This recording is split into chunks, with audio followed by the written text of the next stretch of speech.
جس کتاب کے پہلے چیپٹر کا ہم نے کل مطالعہ شروع کیا تھا، اسلام اور پاکستان، اس کا جتنا حصہ ہم پڑھ چکے ہیں اس کے چند امور کو ذہن میں تازہ کر لیں۔ شاہ ولی اللہ دہلوی رحمۃ اللہ علیہ کا انتقال 1762 کے آس پاس ہے، اور غالباً 1761 میں پانی پت کی تیسری جنگ ہوئی تھی کہ جس میں احمد شاہ ابدالی نے مرہٹوں کو ایک بڑی فیصلہ کن شکست دی اور ان کی طاقت یوں سمجھیے کہ کم سے کم وقتی طور پر اس کو کچل دیا۔ لیکن آج میں خاص طور پہ توجہ دلا رہا ہوں کہ اس سے تقریباً 5 برس پہلے ہندوستان میں انگریز ایک عسکری قوت کی حیثیت سے قدم جما چکے تھے، اس لیے کہ 1757 میں پلاسی کی جنگ ہوئی، سراج الدولہ کو شکست فاش ہوئی اور بنگال میں انگریزوں کی حکومت قائم ہو گئی۔ تو ان دونوں چیزوں کو اپنے ذہن میں رکھیے کہ اب ایک طرف انگریز کی حکومت بڑھ رہی ہے مشرق سے مغرب کی طرف، بنگال سے بہار ہوتی ہوئی یو پی ہوتی ہوئی پنجاب کی طرف آ رہی ہے، ادھر جنوب کی طرف جا رہی ہے۔ دوسری طرف ان کی مذہبی تبلیغ کا سلسلہ، عیسائیت کا ایک سیلاب، وہاں پر سب سے پہلا کالج قائم کیا گیا، کلکتے میں چھاپا خانہ قائم کیا گیا، ہندوستان کی زبان میں مختلف زبانوں میں انجیل کے ترجمے کر کر کے ان کو شائع کیا گیا۔ یہ بڑی تیزی کے ساتھ سیلاب آیا۔ ان چیزوں پر ہم گفتگو کر چکے ہیں ایک دوسرے پس منظر میں، دعوت رجوع القرآن کا منظر اور پس منظر۔ اب سیاسی اعتبار سے ہندوستان میں پھر جو ایک نمایاں تحریک اٹھی ہے، ہندوستان کو اثر نو ایک دارالاسلام بنانے کی سنجیدہ جد و جہد، کیونکہ ہندوستان ویسے تو مسلمانوں کی حکومت ابھی تک ہندوستان کے اکثر و بیشتر حصوں پر تھی، پنجاب وغیرہ میں سکھ تھے، لیکن سندھ ہے، بلوچستان ہے، یہ سارا جو ہے مسلمانوں ہی کا تھا، چھوٹی چھوٹی حکومتیں، چھوٹی چھوٹی ریاستیں۔ اسی طریقے سے یو پی میں، سی پی میں ادھر مسلمان ریاستیں، جنوب میں حیدرآباد دکن اور اس سے نیچے یہ تمام ریاستیں مسلمانوں کی تھیں، طوائف الملوک کی تھی۔ لیکن بہرحال مسلمانوں کی اگر حکومتیں ابھی ہندوستان کے اکثر و بیشتر حصے پر قائم تھیں، لیکن ایک تو مرکزیت ختم ہو چکی تھی، اس لیے کہ مغلوں کی حکومت تو بس صرف ایک نامینل، اس کو تو یہ کہا جاتا ہے کہ حکومت شاہ عالم از لال قلعہ تا پالم۔ یہ پالم ایک قصبہ تھا دہلی سے ذرا سے فاصلے پر جہاں اب ایئرپورٹ ہے، تو دہلی کا ایئرپورٹ پالم ایئرپورٹ کہلاتا ہے، کہ اب شاہ عالم کی حکومت رہ گئی تھی صرف لال قلعے سے لے کر پالم تک۔ باقی ہندوستان میں ویسے وہ شہنشاہ کے شمار ہوتے تھے، ہندوستان کے شہنشاہ، مغل خاندان کے تاجدار، لیکن حکومت سکڑ چکی تھی۔ تو ایک تو طوائف الملوکی کا دور تھا، دوسرے بعض علاقوں میں برہٹے، بعض علاقوں میں سکھ، بعض علاقوں میں مشرق سے یہ انگریزوں کا سیلاب آ رہا تھا۔ تو اس میں ظاہر بات ہے کہ کچھ سنجیدہ کوشش دوبارہ اس کی کہ پورا ہندوستان پھر دارالاسلام بن جائے، یہ ہے کہ جو شہیدین کی تحریک کی صورت میں ہمیں نظر آتا ہے، سید احمد بریلوی رحمۃ اللہ علیہ اور ان کے سب سے بڑے سپورٹر اور ساتھی شاہ اسماعیل شہید رحمۃ اللہ علیہ۔ اصل میں یہ شاہ ولی اللہ دہلوی رحمۃ اللہ علیہ ہی کی تجدیدی مساعی کا ایک ظہور تھا کہ جو ایک عملی اور عسکری جد و جہد کی شکل میں ہوا ہے۔ لیکن یہ کہ جو کچھ اس کے میں نے چند باتیں آپ کو پچھلی مرتبہ بیان کر دی ہیں، اس کے حوالے سے یہ کوشش ناکام ہو گئی۔ ان کا نقشہ یہ تھا کہ پہلے سرحد کے علاقے سے، جو کہ ہنٹر لینڈ جو ہے عالم اسلام کے ساتھ متعلق جو علاقہ ہے وہ تو سرحد کا تھا، پھر پنجاب کا تھا، پہلے اس علاقوں کو سکھوں سے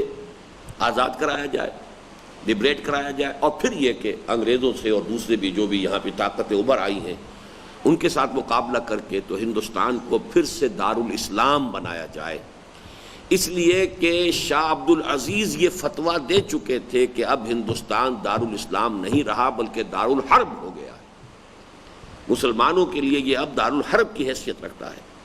اور شاہ عبد العزیز کون ہے؟ یوں سمجھیے کہ شاہ ولی اللہ اور شاہ اسماعیل شہید کے درمیان کی شخصیت ہے۔ شاہ ولی اللہ کے سب سے بڑے بیٹے شاہ عبد العزیز ہیں، جبکہ ان کے سب سے چھوٹے بیٹے شاہ عبد الغنی کے بیٹے شاہ اسماعیل شہید ہیں۔ تو یہ ایک ہی سلسلہ ہے۔ شاہ عبد العزیز فتویٰ دے چکے تھے کہ ہندوستان دارالحرب بن چکا ہے، تو اب اس دارالحرب کو دوبارہ دارالاسلام بنانے کے لیے ایک جد و جہد کی ضرورت تھی۔ وہ جد و جہد خالص دینی اصولوں پر شروع کی ہے سید احمد صاحب نے۔ انہوں نے پہلے لوگوں کا اخلاق کا تزکیہ، ان کی روحانی تربیت، ان کا کردار مسلمانوں کا سا بنے، وہ اسلام پر عمل پیرا ہوں، پھر وہ جمع ہوں، ایک امیر سے بیعت کریں، بیعت کر کے جد و جہد کریں، پھر عسکری جد و جہد کے ذریعے سے درجہ بدرجہ جو ہے ہندوستان کو غیر مسلموں کے تسلط سے نجات دلا کر اور اس کو ایک دارالاسلام کی شکل دی جائے۔ تو یہ ہے بہت اہم کوشش ہماری جو پچھلی صدی کی تھی، بدقسمتی سے وہ ناکام ہو گئی، دنیاوی اعتبار سے ناکام۔ ایسی کوئی کوشش بھی حقیقتاً ناکام نہیں ہوتی، اللہ تعالیٰ کے ہاں جو اجر و ثواب ہے ان کا وہ محفوظ ہے۔ بنا کردند خوش رسم بخاک و خون غلطی دند، خدا رحمت کو نہ دی عاشقان پاک تیدت را، انہوں نے تو اپنی جانیں دے دیں اور وہ کامیاب ہو گئے۔ اس کے بعد دوسرا بڑا واقعہ جو پچھلی صدی میں ہوا، وہ پھر جس کو غدر کہا جاتا تھا، اب وہ جنگ آزادی 1857 کی۔ اس میں پہلی مرتبہ ہندو اور مسلمان شریک ہوئے اور انگریزوں کی حکومت سے نجات پانا، چونکہ اس عرصے میں اب تقریباً ربع صدی اور گزر چکی تھی، انگریز اور مسلط ہو چکا تھا، آگے تک آ چکا تھا۔ تو وہ جو کوشش ہوئی ہے وہ در حقیقت جوائنٹ سٹرگل تھی ہندو مسلمانوں کی کہ انگریزوں کو اس ملک سے نکالا جائے، وہ بھی ناکام ہو گئی۔ اس کے بعد سے پھر حکومت جو ہے تاج برطانیہ کی بالفعل شروع ہوئی، اور صورتحال میں تبدیلی کیا آئی کہ اب حکومت بھی تھی by pen not by sword, حکومت بھی ایک دستوری قانونی حکومت انگریزوں نے شروع کی، اور اب اس ملک کے اندر یہ بات تسلیم کر لی گئی کہ کوئی عسکری جد و جہد سے انگریز کو یہاں سے نکالنا ممکن نہیں ہے۔ جتنی بڑی کوشش ہو چکی تھی 1857 میں، اس کی ناکامی کے بعد اس کا کوئی امکان نہیں تھا، لہذا دستوری اور سیاسی انداز کا اب جد و جہد کا میدان رہ گیا، اب عسکری اور بغاوت کا انداز کا میدان نہیں رہا۔ اس حوالے سے اب چونکہ اس میں جب دستوری اور سیاسی جد و جہد کا معاملہ ہوگا تو عدد جو ہے وہ بڑا فیصلہ کن ہے، تعداد اب ہندوؤں کی زیادہ تھی، اس حوالے سے ہندوؤں کی عددی اکثریت کا ظہور اور اس کے نتائج و عواقب شروع ہو گئے۔ اس میں فیکٹرز مزید کیا ہوئے کہ مسلمانوں کو انگریزوں نے دبایا، سوائے پنجاب اور سرحد کے درمیانی اضلاع کے، کہ یہاں چونکہ مسلمانوں کو سکھا شاہی سے نجات دلائی تھی تو مسلمانوں میں انگریز کے خلاف نفرت اور دشمنی کے جذبات نہیں تھے، لہذا یہاں دبانے کی ضرورت نہیں تھی، بلکہ ابھارا ہے۔ یہ جو قرآن مجید میں ملکہ سبا جو پھر حضرت سلیمان علیہ السلام کے دربار میں حاضر ہوئی ہے اور اسلام لائی ہے، اس کا ایک قول بڑا حکیمانہ نقل ہوا ہے، جس کو کہ پھر علامہ اقبال نے بھی اشعار کی صورت میں ڈھالا ہے۔ آ بتاؤں تجھ کو کیا ہے آیا رمز آیا ان الملوک، سلطنت اقوام غالب کی ہے ایک جادوگری۔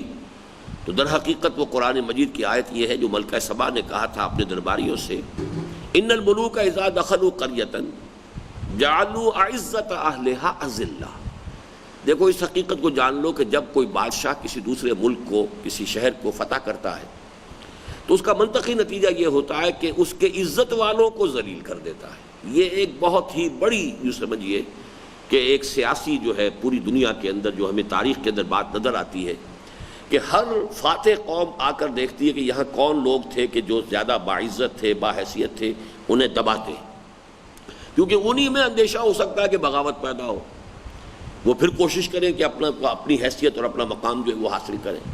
جو نیچے دبے ہوئے ڈاؤن ٹراڈن طبقات ہوتے تھے ان کو ابھارتے تھے، اس لیے کہ ان کے اندر اس طرح کے جذبات نہیں ہو سکتے تھے، بلکہ الٹے اپنے قوم کے جو پرانے اونچے طبقات تھے ان کے خلاف کچھ نہ کچھ ان کے اندر ریئیکشنری جذبات ہو سکتے تھے، تو ان سے فائدہ اٹھانے کے لیے ان الملوک اذا دخلوا قریۃ جعلوا اعزۃ اہلھا اذلہ، یہ بہت بڑی سمجھیے کہ فلسفیانہ بات ہے کہ جو اس ملکہ سبا نے کہی ہے، اور قرآن مجید میں اللہ تعالیٰ نے اسے نقل فرما دیا ہے، اور یہ پوری دنیا، پوری انسانی تاریخ تک کے لیے محفوظ ہو گئی ہے۔ ہندوستان میں یہی ہوا ہے، مسلمان چونکہ یہاں حاکم تھا اسے دبایا اور ہندو کو ابھارا، پھر ہندو کے اندر جو ہے وہ اپنی ایک عظمت سابقہ جو ہے اس کی یاد جو ہے اس کے دل میں تازہ ہو گئی۔ پھر جب کلچرل ریولوشن شروع کیا انگریز نے، نئی تہذیب، نیا تمدن، نئے علوم، نئی زبان، جس کو میں نے لارڈ میکالے کے الفاظ آپ کو کل بتائے تھے کہ ہمارا مقصد یہ ہے کہ ہندوستانی صرف چمڑی کے رنگ کی حیثیت سے تو ہندوستانی رہ جائے، باقی ہر اعتبار سے اس کی سوچ، اس کے ویلیوز، اس کی اقدار، ہر چیز جو ہے، رہن سہن، اس کا پہناوا، اس کا اٹھنا بیٹھنا، ہر چیز جو ہے یورپین ہو جائے۔ اس کلچرل ریولوشن کا معاملہ جو ہے، ہندو نے چونکہ اس کی اپنی تہذیب سے وہ کافی دور نکل چکا تھا، بڑی پرانی بات بن چکی تھی، اس سے پہلے وہ فارسی پڑھ رہے تھے، مسلمانوں کی تہذیب کو بھی اختیار کر لیا تھا، اس حوالے سے ان کے لیے چینج آف ماسٹرز کا بھی معاملہ تھا اور چینج آف کلچر کا بھی معاملہ تھا۔ اپنے کلچر سے انہیں کوئی بہت زیادہ تعلق رہا ہی نہیں تھا، اس لیے انہوں نے یکسوئی کے ساتھ اس نئے کلچرل ریولوشن کا استقبال کیا، اسے قبول کیا۔ مسلمانوں میں تقسیم ہو گئی بہت زبردست کہ جو گہرے مذہبی جذبات رکھنے والے لوگ تھے انہوں نے شدید رد عمل اختیار کیا کہ نہ ہم انگریزی پڑھیں گے، نہ انگریزی علوم پڑھیں گے، نہ جدید سائنس پڑھیں گے، نہ ان کی زبان سیکھیں گے، نہ ان کا سا رہن سہن، نہ ان کا سا پہناوا، کوئی شے اختیار نہیں کریں گے، ٹوٹل بائیکاٹ۔ اب یہ جو ہمارے ہاں علماء کی طاقت تھی، قوم کی مجموعی قوت میں سے گویا کہ ایک حصہ ادھر چل پڑا، لیکن سواد اعظم کو یہی کرنا پڑا کہ بھائی اب زمانہ بدل گیا ہے، ریئلٹیز آف دی ٹائم، اب اس کو جو ہے ایکنالج کرنا پڑے گا، you have to reconcile with them. اب اگر آپ نہیں پڑھیں گے، جیسا کہ سر سید نے کھڑے ہو کر بڑے زور شور کے ساتھ یہ بات مسلمانوں سے کہی، انگریزی نہیں پڑھو گے، جدید تعلیم حاصل نہیں کرو گے تو تم صرف بہشتی رہ جاؤ گے یا پلے دار رہ جاؤ گے، ہندوستان کے اندر تمہاری کوئی اور حیثیت نہیں ہوگی۔ پانی مشک اپنے کندھے پر لے کر بہشتی مسلمان لے کے آیا کرتا تھا، یا پلے دار، یا تیسرا یہ کہ قصائی ہو سکتا تھا کہ گوشت کاٹے اور بیچے، اس کے علاوہ تمہاری کوئی حیثیت نہیں رہے گی۔ تو سواد اعظم کے لیے یہ بات بہت اہم تھی، لہذا انہوں نے پھر انگریزی سیکھنی شروع کی، لیکن یہ کہ مسلمانوں کی قومی قوت منقسم ہو گئی۔ اس کے بعد پھر آگے اور بڑھ کر جب یہ کہ قومی جدوجہد شروع ہوئی ہے ہندوستانیوں میں، چاہے وہ مسلمان تھے اور چاہے وہ ہندو تھے، یہ احساس پیدا ہوا کہ اب ہمیں انگریز سے بھی نجات پانے کے بارے میں کچھ سوچنا چاہیے، چاہے سیاسی اور دستوری ہی اندازی میں ہو۔ تو اس میں بھی صورت یہ بن گئی کہ مسلمانوں کا ایک طبقہ جو نہایت فعال تھا، اس کے اندر انگریز دشمنی کی شدت جتنی تھی اور انگریز پورے عالم اسلام پر جو ظلم کر رہا تھا، اس کے بنا پر ان کے اندر یہ جذبہ پیدا ہوا کہ پہلے ہندو سے ایٹ اینی کاسٹ، ہندو کے ساتھ اتحاد کر کے پہلے ہندوستان کو آزاد کرایا جائے، ہندو مسلم مسئلے کو پھر بعد میں دیکھا جائے گا، یہ ہم آپس میں سیٹل کر لیں گے۔ خود اعتمادی بھی ضرورت سے زیادہ ہو سکتی ہے، جیسا کہ کل میں بیان کر چکا ہوں۔ ایک سبب یہ بھی ہو سکتا ہے کہ انہیں ہندوؤں کے عزائم کا اس لیے اندازہ نہیں ہو سکا کہ ان کا کسی معاشی میدان میں ہندوؤں کے ساتھ مسابقت کا معاملہ تھا نہیں، ان کی تو جو بھی معاش تھی وہ مسلمانوں کے چندوں سے، وہ مدرسہ ہے تو مسلمانوں کے چندوں سے چل رہا ہے، وہاں کوئی ہندو آ کر ان کا مقابلہ تو نہیں کرے گا کہ یہاں پہ معلم میں لگوں گا تو یہ نہ لگے۔ وہ ترقی کے دروازے جو ہیں جو بھی ہیں اپنی اپنی محنت علماء کر رہے ہیں، لہذا چونکہ مسابقت نہیں تھی انہیں اندازہ بھی نہیں ہوا۔ بہرحال یہاں آ کر مسلمانوں کی سواد اعظم کا احساس اس کے بالکل برعکس تھا۔ چپڑاسی بھی اگر کسی محک میں مسلمان تھا، اسے محسوس ہو رہا تھا کہ ہندو کی نگاہ میں کھٹک رہا ہوں۔ بنواڑی اگر مسلمان تھا، وہ کھوکھر لگا کر بیٹھا ہوا تھا، ہندو سیٹھ اسے بھی پسند نہیں کر رہا تھا۔ اور یہ احساس وہ ہوتا ہے کہ جو تمام لوگوں کے اندر پیدا ہو رہا تھا، جس کو میں نے کل تعبیر کیا تھا کہ جوتا جسے کاٹتا ہے اسے پتہ چلتا ہے۔ اس حوالے سے مسلمانان ہند کا بحیثیت مجموعی نقطہ نظر یہ بنا کہ ہمیں پہلے سے تحفظات حاصل کرنے ہیں، ایشورنسز لینی ہے، تحفظات ہونے چاہیے، ہمارے ساتھ معاہدہ پہلا ہونا چاہیے، ہندوستان آزاد ہو تو اس صورت میں ہو کہ اس اندیشے کا سدباب ہو جائے کہ ہندو اکثریت کہیں ہمارے اوپر غالب آ کر ہمارے تہذیب و تمدن کو، ہمارے مذہب کو، ہماری زبان کو ختم نہ کر دیں، ہمیں ایکسپلائٹ نہ کریں، ہمارے تہذیبی تشخص کو ختم نہ کر دیں۔ یہ خطرہ مسلمانوں نے محسوس کیا، لہذا گویا کہ مسلمانوں میں جو اس کی قومی تحریک تھی وہ ایک طرف کو چل پڑی، مذہبی عناصر میں سے جو نہایت فعال عناصر تھے وہ دوسری طرف کو چل پڑے، اور قومی تحریک میں اور مذہبی عناصر میں بعد پیدا ہونا شروع ہو گیا۔ یہ خلاصہ ہے ہمارے کل کے مطالعے کا۔ اب آگے چلیے، صفحہ 16 کھولیے۔ ہندوستانی مسلمانوں کی قومی سیاست مذہب سے جس تیزی سے دور ہوتی جا رہی تھی، اگر یہ بعد اسی طرح بڑھتا رہتا تو بات نہ معلوم کہاں تک جا پہنچتی، لیکن اللہ تعالیٰ کا بڑا فضل و کرم ہوا کہ اس دور میں چند شخصیتیں ایسی بھی ابھریں جنہوں نے اس بعد کو کم کرنے کی کوشش کی اور اس میں انہیں کسی حد تک کامیابی بھی ہوئی۔ اب یہ بالکل ایک نئی بحث ہے کہ یہ دو راستے جو علیحدہ ہو گئے کہ رجال دین ادھر جا رہے ہیں اور سواد اعظم جو ہے قوم کا، مسلمانوں کا، وہ ادھر جا رہا ہے۔ جتنا جتنا آگے بڑھیں گے فاصلہ بڑھ جائے گا۔ اینگل جو ہے شروع میں تو دونوں اس کے جو خطوط ہوتے ہیں جڑے ہوئے ہوتے ہیں، لیکن جیسے جیسے آگے بڑھتا ہے زاویہ تو فاصلہ پھیلتا ہے۔ لیکن یہ کہ کچھ شخصیتیں ایسی پیدا ہوئی کہ جنہوں نے اس گیپ کو برج کرنے کی کوشش کی۔ ان شخصیتوں میں سر فہرست علامہ اقبال کا نام ہے۔ یہ اللہ کا شکر ہے کہ یہ میری سن 67 کی تحریر ہے، اور اب جو چند سال پہلے میں نے جو مضامین لکھے تھے جو نوائے وقت میں شائع ہوئے اور اب ایک کتاب کی شکل میں ہے، بر عظیم پاک و ہند میں اسلام کے انقلابی فکر کی تجدید و تعمیل،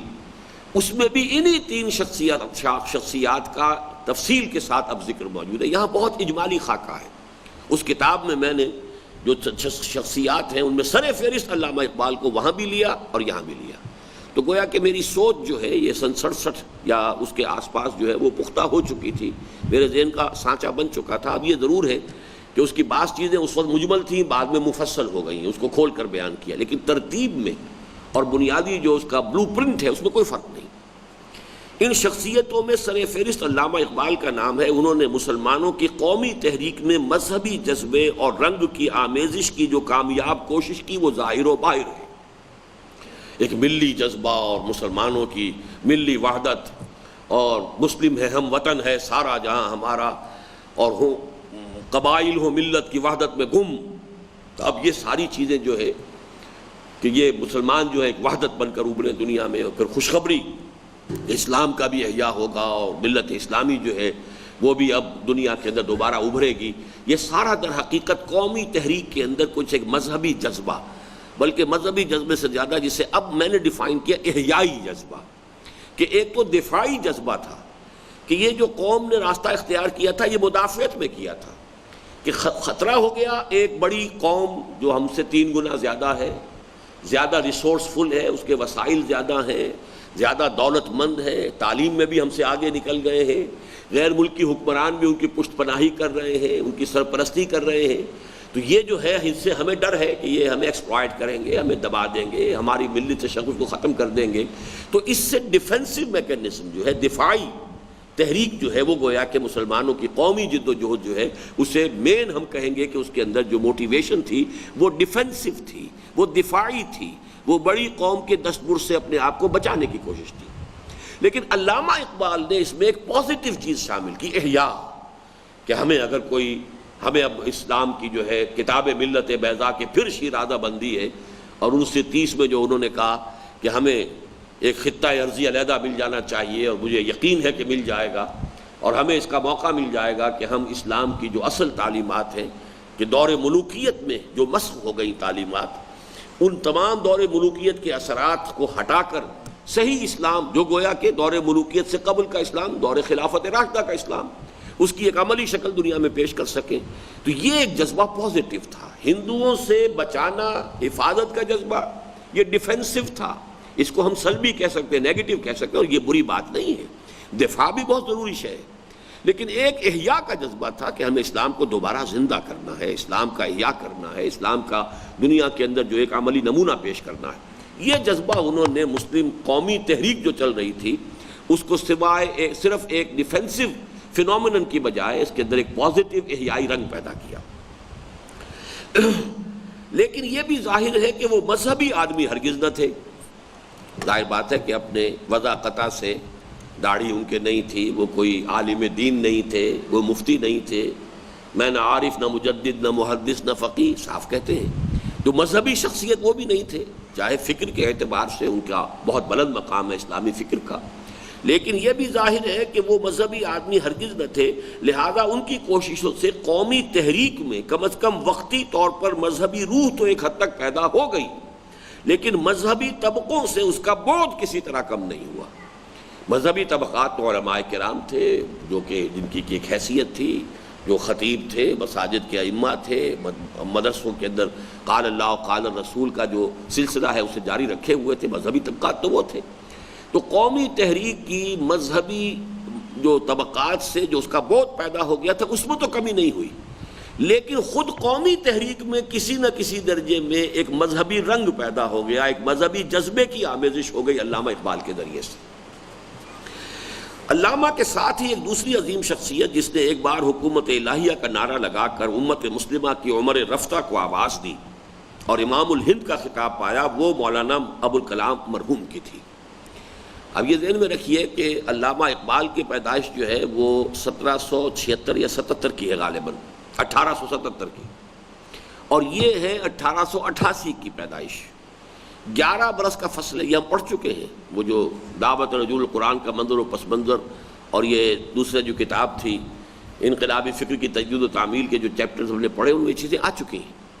تو علامہ اقبال کی جب ملی شاعری کا ڈنکا بجنا شروع ہوا ہے تو ابوالکلام آزاد اس وقت کوئی 16-17 برس کے نوجوان تھے نابغہ، بہت ذہین، بہت فطین انسان۔ تو یہ امپریشنیبل ایج ہوتی ہے کہ جس میں انسان اپنے آس پاس سے بڑا گہرا تاثر قبول کرتا ہے۔ وہ زمانہ بھی ایسا تھا مسلمانوں کے لیے کہ ہر اعتبار سے جو ہے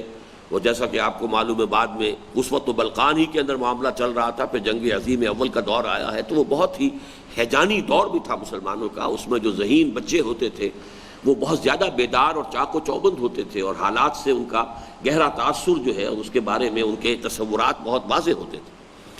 اس وقت ملی شاعری سے جو تاثر لیا ہے مولانا ابوالکلام آزاد نے، تو چونکہ علامہ اقبال خود نہ تو مذہبی آدمی تھے، خود ایک داعی کے لیے جن صفات کی ضرورت ہے وہ ان میں موجود نہیں تھی۔ مفکر، فلسفی،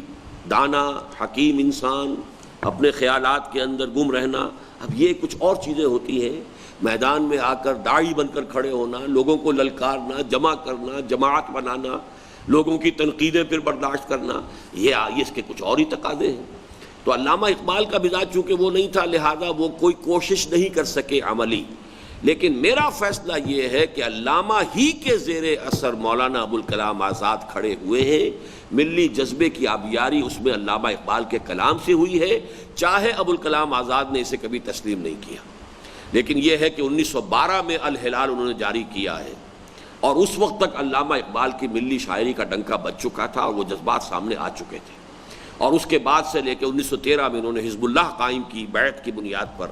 یہ دوسری بات ہے کہ جو روایتی ہمارے علماء چلے آ رہے تھے، چونکہ ابوالکلام آزاد بھی وہ ان کے کسی بڑے مدرسے کے فارغ و تحصیل نہیں تھے، وہ نہ دیوبند کے پڑھے ہوئے تھے، نہ کسی اور یہاں کے مقامی مدرسے سے یا کسی فرقے سے ان کا گہرا تعلق تھا کہ جس کی وجہ سے انہیں کوئی بیس مل جاتا۔ تو ہمارے ٹریڈیشنل جو طبقات تھے علماء کے، انہوں نے انہیں ایکسیپٹ نہیں کیا، اس لیے ان کی تحریک ٹھٹر کر رہ گئی۔ اور اس وقت تک علماء کا عمل دخل بہت تھا، کم سے کم دینی معاملات کے اندر تو لوگ جو ہے علماء ہی کی بات سنتے تھے، ان کے اثرات بہت تھے، گرفت بہت تھی، لہذا بہت جلد بددل ہو کر مولانا ابوالکلام آزاد اس کام کو چھوڑ گئے۔ 1920 میں ایک کوشش ہوئی تھی اور بہت بڑی کوشش تھی، علماء کا ایک بہت بڑا اجتماع دہلی میں ہوا تھا نومبر 1920 میں، جمعیت علماء ہند کا دوسرا سالانہ اجلاس، اور اس میں شیخ الہند مولانا محمود حسن رحمۃ اللہ علیہ نے تجویز پیش کی تھی کہ ابوالکلام کے ہاتھ پر بیعت کرو، اسے امام الہند مانو سب علماء، اور پھر ایک جد و جہد شروع کرو اس کی قیادت کے اندر، تاکہ ہندوستان کے اندر حکومت الہیہ قائم کی جائے، اسے دوبارہ دارالاسلام بنایا جائے۔ لیکن یہ کہ علماء نے اسے قبول نہیں کیا، تو اس کے بعد سے جو ہے وہ بددل ہوئے اور وہ پھر کانگریس میں شریک ہو گئے۔ لیکن یہ کہ ایک وقتی طور پر ایک بڑا غلغلہ اور ولولہ اور ہم ہمہ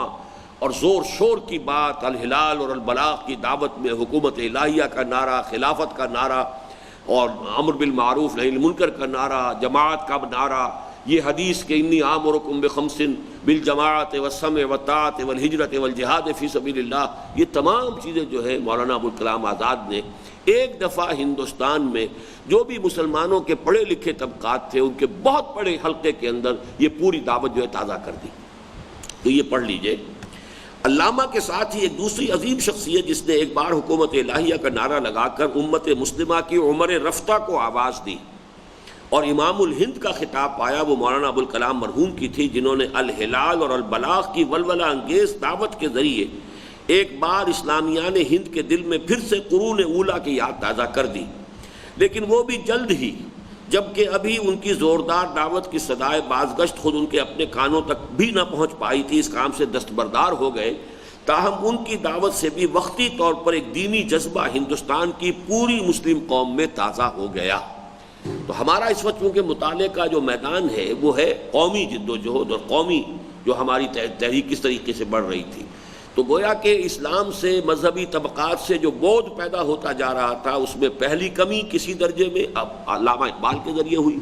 کہ قومی تحریک میں کچھ مذہبی رنگ بھی تھوڑا سا شامل ہوا، جذبہ شامل ہوا، مذہبی رنگ نہیں، عملی مذہبی رنگ نہیں لیکن مذہبی جذبہ، یا اسلام کا جذبہ.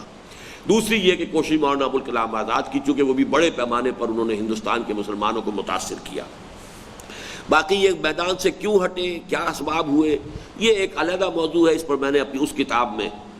وہ جو بر عظیم پاک و ہند میں اسلام کے انقلاب فکر کی تجدید و تعمیر اس پر بحث کی ہے. یہاں اس کا موقع نہیں ہے، یہاں تو صرف ہم گن رہے ہیں مختلف ادوار. امام الہند کی دعوت کی گھن گرج کچھ کم ہوئی ہی تھی کہ ایک تیسری شخصیت جسے انہی کی شخصیت کا معنوی تسلسل قرار دیا جا سکتا ہے، انہیں ان کی زندگی ہی میں مرحوم قرار دے کر ان کے ترک کردہ مشن کی تکمیل کے عزائم کے ساتھ سامنے آئی. یہ مولانا سید ابو الاعلیٰ مودودی تھے. مولانا مودودی نے پہلی کتاب جو لکھی ہے وہ الجہاد فی الاسلام، اور البلاغ اور الہلال کے تمام جو یہ عرصہ تھا سن 12 سے لے کر اور سن 16 تک 4-5 سال، سب سے زیادہ جس موضوع پہ ابوالکلام نے لکھا وہ جہاد تھا. مولانا مودودی نے اپنی تصنیف پہلی اسی موضوع پر کی، اور یہاں سے انہوں نے یہ لکھا ہے کہ ہمیں بڑی توقع تھی کہ ابوالکلام جو ہیں ان کے ذریعے سے اسلام میں یا ہندوستان میں اسلام کا احیاء جو ہے ہو سکے گا، لیکن بدقسمتی کہ وہ اس کام کو چھوڑ کر چلے گئے. اب وہ ابوالکلام مر چکا ہے، الہلال اور البلاغ والا ابوالکلام، تو انہیں مرحوم قرار دے کر گویا کہ ان کے مشنز میں جو اب جگہ خالی ہو گئی ان کی معنوی موت سے، اگرچہ ان کا انتقال جسمانی طور پر تو ہوا 1958 میں جا کر، لیکن معنوی طور پر وہ ابوالکلام الہلال البلاغ والا ابوالکلام اور حزب اللہ والا ابوالکلام اور دارالارشاد والا ابوالکلام وہ 1920 میں ختم ہو گیا. انہیں مرحوم قرار دے کر پھر انہی کے مشن کو لے کر اٹھے مولانا مودودی، جو اگرچہ معروف مذہبی حلقوں سے تو متعلق نہ تھے. یہ بھی ابوالکلام کی طرح کسی یعنی مذہبی طبقے سے ان کا تعلق نہیں تھا، کسی فرقے سے، کسی جماعت سے، اگرچہ علماء دیوبند کے ساتھ ان کا ایک رابطہ تھا، اور جو جمعیت علماء ہند کا پرچہ نکلتا تھا الجمعیت، اس کی یہ ادارت بھی کچھ عرصے کرتے رہے ہیں، اس کے ایڈیٹوریل بورڈ میں بھی رہے ہیں، تو وہاں تھا. لیکن یہ کہ ان کا کسی مدرسے سے باقاعدہ تعلیم یافتہ ہونا اور اس کی چھاپ ہونا اور اس کی سند ان کے ہاتھ میں ہونا، یہ معاملہ نہیں تھا. جو اگرچہ معروف مذہبی حلقوں سے تو متعلق نہ تھے لیکن ان کی مذہبیت بہرحال مسلم تھی. ان کی عربی دانی، ان کا دینی علوم میں پر جو ان کی گرفت تھی اور انہوں نے جو مطالعہ کیا تھا، وسعت مطالعہ، وسعت نظر، یہ سب کے نزدیک جو ہے وہ ایک مسلم شے تھی. انہوں نے ایک طرف ان مذہبی حلقوں پر شدید تنقید کی جو ہندوستان کی اکثریت کے عزائم سے بے خبر، آزادی کی محبت اور انگریز دشمنی کے جذبے سے مغلوب ہو کر ایسی راہ پر چل پڑے تھے جس کا نتیجہ ہندوستان میں ایک متحدہ قومیت کا قیام اور اس میں مسلمانوں کی قومیت کا کلی انضمام تھا. جس راستے پر ابوالکلام پڑ گئے تھے، جس راستے پر مولانا مدنی پڑ گئے تھے، جس راستے پر جمعیت علماء ہند پڑ گئی تھی، جس سے کہ مسلمانوں کا جو قومی پورا سواد اعظم کا معاملہ تھا جدا ہو چکا تھا، جس راستے سے اب تک کوئی ایسا صاحب قلم میدان میں نہیں آیا تھا کہ جو ان کے نظریات پر تنقید کر سکے، ابوالکلام پر تنقید کر سکے، مولانا مدنی پر تنقید کر سکے. لیکن یہ کہ ایک مولانا مودودی میں چونکہ یہ صلاحیت بھی تھی، پھر یہ کہ وہ عربی زبان سے واقف تھے، عربی علوم کی انہوں نے اپنے طور پر تحصیل کی تھی، دلائل کے ساتھ بات کر سکتے تھے، اور ان کے انشاء پردازی کا جو ایک فن ہے وہ واقعتاً ان کا مسلم تھا، بلکہ انہیں کہا جاتا ہے صاحب طرز انشاء پرداز تھے. بڑے بڑے جو ہمارے ہاں کے ناقدین انہوں نے مانا کہ انہوں نے ایک نہایت سلیس طرز جو ہے اس میں اپنی بات کو بہت آسان انداز میں لوگوں تک پہنچانے کا ایک خاص اسلوب ڈیولپ کیا تھا. یہ اپنی علیحدہ بات ہے کہ انہوں نے کس کس سے اس معاملے میں مدد حاصل کی. نیاز فتح پوری سے بھی انہوں نے تلمس کیا ہے اپنی انشاء پردازی میں وغیرہ وغیرہ، لیکن اس کی ضرورت نہیں ہے بحث کرنے کی.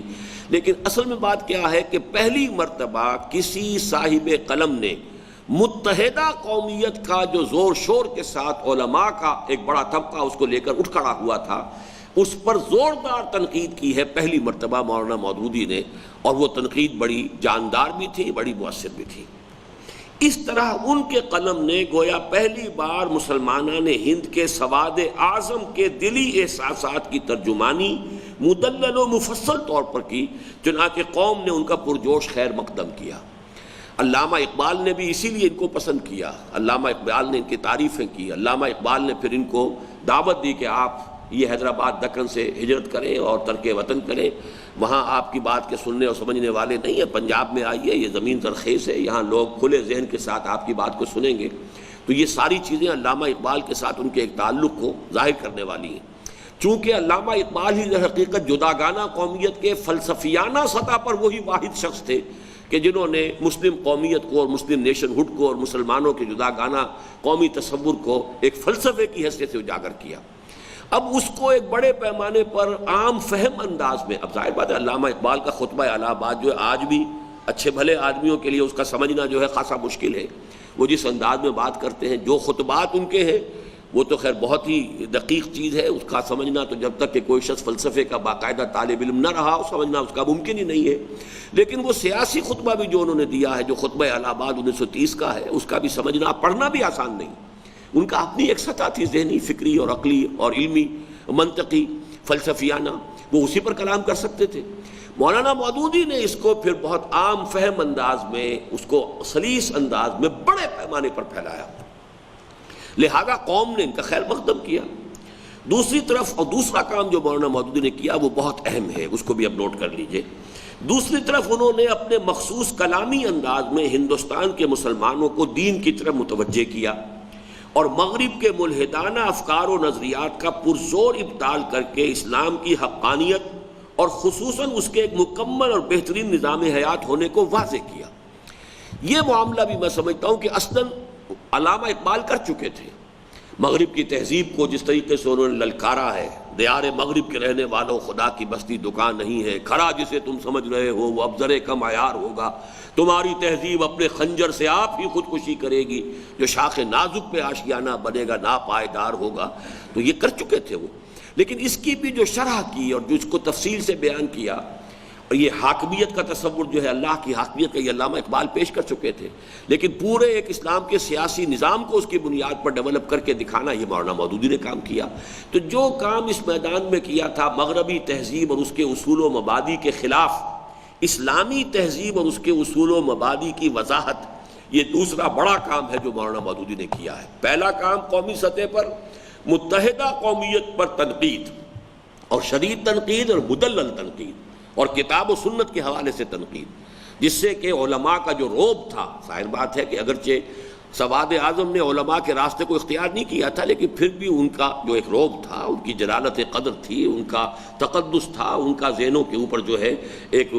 دبدبہ قائم تھا، تو اس کی اندر کمی آئی ہے۔ پہلا کام یہ کیا، اور دوسرا یہ کہ مغربی تہذیب کا، چونکہ انہوں نے انگریزی زبان بھی پڑھی اور جب مغربی نظریات کو بھی بہت حد تک انہوں نے اس کی اپنی سورسز کے حوالے سے پڑھا، ان سے اوریجنل سورسز سے، تو انہوں نے اس پر تنقید بھی کی گہری، اور اس کے حوالے سے پھر انہوں نے اسلام کا سیاسی نظام کیا ہے، اسلام کا معاشی نظام کیا ہے، اسلام کا سماجی نظام کیا ہے، اس پر جو تصنیفات انہوں نے کی ہیں، اس سے مسلمانوں کے اندر ایک خود اعتمادی پیدا ہوئی۔ خاص طور پر جو کالجوں میں، اسکولوں میں زیر تعلیم نوجوان نسل تھی، اس کے اندر اسلام پر ہمارا بھی ایک نظام ہے، ہماری اپنی تہذیب ہے، ہماری اپنی سیاست ہے، ہمارے اپنے سیاسی نظریات ہیں، اسلامی ریاست کے اپنے اصول و مبادی ہیں، اس لیے اسلامی تہذیب کے اپنے اصول و مبادی ہیں، اسلام کا معاشی نظام اپنا ہے، اسلام کا جو قانون وراثت ہے وہ کہیں بہتر ہے، اسلام کا قانون شہادت جو ہے وہ، یہ ساری چیزیں جو پیدا ہوئی ہیں، یہ دوسرا بہت مؤثر کام ہے جو مولانا مودودی نے کیا۔ دوسری طرف انہوں نے اپنے مخصوص کلامی انداز میں ہندوستان کے مسلمانوں کو دین کی طرف متوجہ کیا اور مغرب کے ملحدانہ افکار و نظریات کا پرزور ابطال کر کے اسلام کی حقانیت اور خصوصاً اس کے ایک مکمل اور بہترین نظام حیات ہونے کو واضح کیا۔ چنانچہ ان کی کوششوں سے ایک بڑی تعداد میں مسلمان نوجوان، خصوصاً وہ جو انگریزی تعلیم یافتہ اور مغربی تہذیب و تمدن کے دلدادہ تھے، دین کی جانب راغب ہوئے، اور ایک بار پھر یہ امید بندی کہ ہندوستان کی مسلم قومیت اور اسلام کا رشتہ اثر نو استوار اور مضبوط و محکم ہو جائے گا۔ چونکہ جو مسلمانوں کی قومی قیادت تھی وہ تھی علی گڑھ سے یا دوسرے کالجز سے نکل کر آنے والی، اسلامیہ کالج لاہور ہو یا اسلامیہ کالج پشاور ہو یا اور کہیں کے اسلامیہ کالج ہو، اسلامی ہائی قومی قیادت تو وہ تھی، اور ادھر علماء کا معاملہ تھا۔ اب اس قومی قیادت کے اندر بھی جو نوجوان تھے مغربی تعلیم یافتہ، جب ان کے اندر ایک خاصا بڑا نیوکلیس ایسا بن گیا کہ جو اسلام کے اوپر اب مطمئن ہو گئے اور اسلام پر ان کا اعتماد قائم ہو گیا، تو گویا کہ مسلمانوں کی قومی قیادت اور قومی تحریک کے اندر بھی اس بات کی امید پیدا ہو گئی کہ اسلامی روح اور اسلام کا جذبہ جو ہے، جو اسلام سے مذہب سے دوری اور بعد پیدا ہو رہا تھا، وہ اب ختم ہو کر اس کے اندر یہ جذبہ سرایت کر جائے گا۔ لیکن ایک بہت بڑا لیکن اب آگے آ رہا ہے، لیکن جلد ہی یہ امید منقطع ہو گئی اور ہندوستان میں مسلمانوں کی قومی تحریک دوسرے بڑے حادثے سے دوچار ہو گئی۔ پہلا بڑا حادثہ کیا تھا؟ انگریز کے آنے کے بعد مسلمان قوم کا رد عمل اس کے کلچرل ریولوشن کے جواب میں منقسم تھا۔ ایک طبقے نے کہا ٹوٹل بائیکاٹ، نہ انگریزی پڑھیں گے، نہ انگریزی علوم پڑھیں گے، نہ جدید تہذیب اختیار کریں گے، نہ میز کرسی پہ بیٹھ کے کھانا کھائیں گے، نہ چمچہ اور کانٹا تو بہت دور کی بات ہے استعمال کریں گے، یہ ساری چیزیں جو ہے ٹوٹل بائیکاٹ۔ دوسرے طبقے نے کہا بھائی کرنا پڑے گا، اب دنیا کا معاملہ ہے، ہمیں اس طریقے سے، جیسا کہ میں نے آج تھوڑی دیر پہلے عرض کیا تھا کہ صرف پلے دار اور بہشتی بن کر رہ جاؤ گے، اور تو یہ کہ بہرحال نہ سرکاری ملازمتیں ملیں گی، نہ ان پروفیشن میں آگے جا سکو گے، تمہاری حیثیت کچھ نہیں رہے گی۔ تو گویا کہ ایک ڈائیکاٹمی ہو گئی، منقسم ہو گئی مسلمان قوم ہندوستان کے، ایک کا رخ ادھر، ایک کا رخ ادھر۔ اس کے بعد آج ہم نے مطالعہ شروع کیا کہ یہ فاصلہ بہت بڑھ جاتا، لیکن اللہ کے فضل سے پہلے علامہ اقبال آئے منصع شہود پر، اور ان کے ذریعے سے قومی تحریک کے اندر ایک مذہبی اور احیائی جذبہ پیدا ہوا۔ پھر ابوالکلام نے بڑی گھن گرج کے ساتھ حکومت الہیہ کی دعوت اور قرآن کی طرف رجوع کی دعوت جو ہے پورے ہندوستان کے پڑھے لکھے مسلمانوں کے طبقے میں پھیلائی، اور تیسری شخصیت مولانا مودودی کی آئی تھی۔ لہذا یہ کام جو ہو سکتا تھا وہ اب کس وجہ سے منقطع ہو گیا، لیکن جلد ہی یہ امید منقطع ہو گئی اور ہندوستان میں مسلمانوں کی قومی تحریک دوسرے بڑے حادثے سے دوچار ہو گئی۔ یعنی مولانا مودودی مسلمانوں کی قومی تحریک سے علیحدگی اختیار کر کے ہندوستان کی مسلمان قوم کے سواد اعظم سے کٹ گئے اور ایک دوسری راہ پر گامزن ہو گئے۔ اپنے رخ کی اس تبدیلی کی جو دو بڑی وجوہات مولانا نے بیان فرمائی ہیں وہ انہی کے الفاظ میں سنیے۔ یہ مولانا مودودی کی بڑی بارکۃ الآراء جو تھی کتاب، مسلمان اور موجودہ سیاسی کشمکش، یہ 3 حصوں پر مشتمل ہوتی تھی، حصہ اول، حصہ دوم، حصہ سوم۔ حصہ سوم کا جو دیباچہ ہے، جب مولانا نے ٹرن لیا کہ اب میں اس مسلم نیشنلزم کے ساتھ مزید تعاون نہیں کر سکتا، مسلمانوں کی قومی تحریک جس رخ پر جا رہی ہے، کچھ اسباب ایسے ہیں جو اب آگے آئیں گے جس کے بنا پر میں اس کے ساتھ نہیں چل سکتا، میں اس کے ساتھ تعاون نہیں کر سکتا، اب اس کا انہوں نے وجوہات بیان کی ہیں، اور وہ در حقیقت دیباچہ ہے سیاسی کشمکش حصہ سوم کا جو دیباچہ ہے، اس کے یہ اقتباسات ہیں۔ پہلی وجہ یہ تھی کہ اس نئی تحریک کے دور میں عامت المسلمین کی قیادت و رہنمائی ایک ایسے گروہ کے ہاتھ میں چلی گئی جو دین کے علم سے بے بہرا ہے اور محض قوم پرستانہ جذبے کے تحت اپنی قوم کے دنیاوی مفاد کے لیے کام کر رہا ہے۔ یعنی قیادت خالص سیکولر ہو گئی، دینی فکر نہیں، دینی علم نہیں، دینی عمل نہیں۔ دین کا علم رکھنے والا عنصر اس گروہ میں اتنا بھی نہیں جتنا آٹے میں نمک ہوتا ہے، اور اس قدر قلیل کو بھی کوئی دخل رہنمائی میں نہیں ہے۔ یہ میں نے کل بیان کیا تھا کہ تحریک پاکستان یا تحریک مسلم لیگ کی قیادت خالص سیکولر مزاج کے لوگوں جو پریکٹسنگ مسلمز نہیں تھے ان پر مشتمل تھی، قومی تحریک تھی۔ تو یہی بات مولانا کہہ رہے ہیں کہ پہلی مرتبہ میں الفاظ دیکھیے، بڑے زوردار الفاظ ہیں، میں دیکھ رہا ہوں کہ ہندوستان میں اس سے پہلے کبھی عام مسلمانوں کا اعتماد علماء دین سے ہٹ کر اس شدت کے ساتھ غیر دیندار اور ناواقف دین رہنماؤں پر نہیں جمع تھا۔ میرے نزدیک یہ صورتحال اسلام کے لیے وطنی قومیت کی تحریک سے کچھ کم خطرناک نہیں ہے۔ یعنی ایک تحریک تھی متحدہ قومیت، وطن کی بنیاد پر قومیت، ہندوستان میں رہنے والے سب ایک قوم ہیں، ہندو ہوں، مسلمان ہوں، سکھ ہوں، پارسی ہوں، یہ کانگریس کا موقف تھا،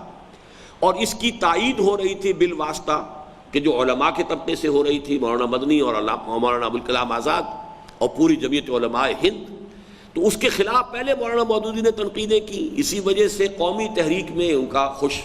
خیر مقدم کیا گیا اور ان کو استقبال کیا گیا، ان کو سراہا گیا۔ لیکن اب وہ یہ کہہ رہے ہیں کہ اس کے اندر اس درجے بات آگے بڑھ گئی ہے اور دین سے اس کی علیحدگی جو ہے قیادت کے اعتبار سے اس قدر ظاہر و باہر ہے کہ اب میرے ساتھ مزید اس کے ساتھ تعاون کرنا ممکن نہیں. اور اب یہ مسلم قوم پرستی بھی کم خطرناک نہیں ہے وطنی قوم پرستی کے مقابلے میں. یہ مولانا کا موقف ہے، اس کو سمجھ لیجئے. میرے نزدیک یہ صورتحال اسلام کے لیے وطنی قومیت کی تحریک سے کچھ کم خطرناک نہیں ہے. اگر ہندوستان کے مسلمانوں نے دین سے بے بہرہ لوگوں کی قیادت میں ایک بے دین قوم کی حیثیت سے اپنا علیحدہ وجود برقرار رکھا بھی، جیسا کہ ترکی اور ایران میں برقرار رکھے ہوئے ہیں، تو ان کے اس طرح زندہ رہنے میں اور کسی غیر مسلم قومیت کے اندر فنا ہو جانے میں آخر فرق ہی کیا ہے؟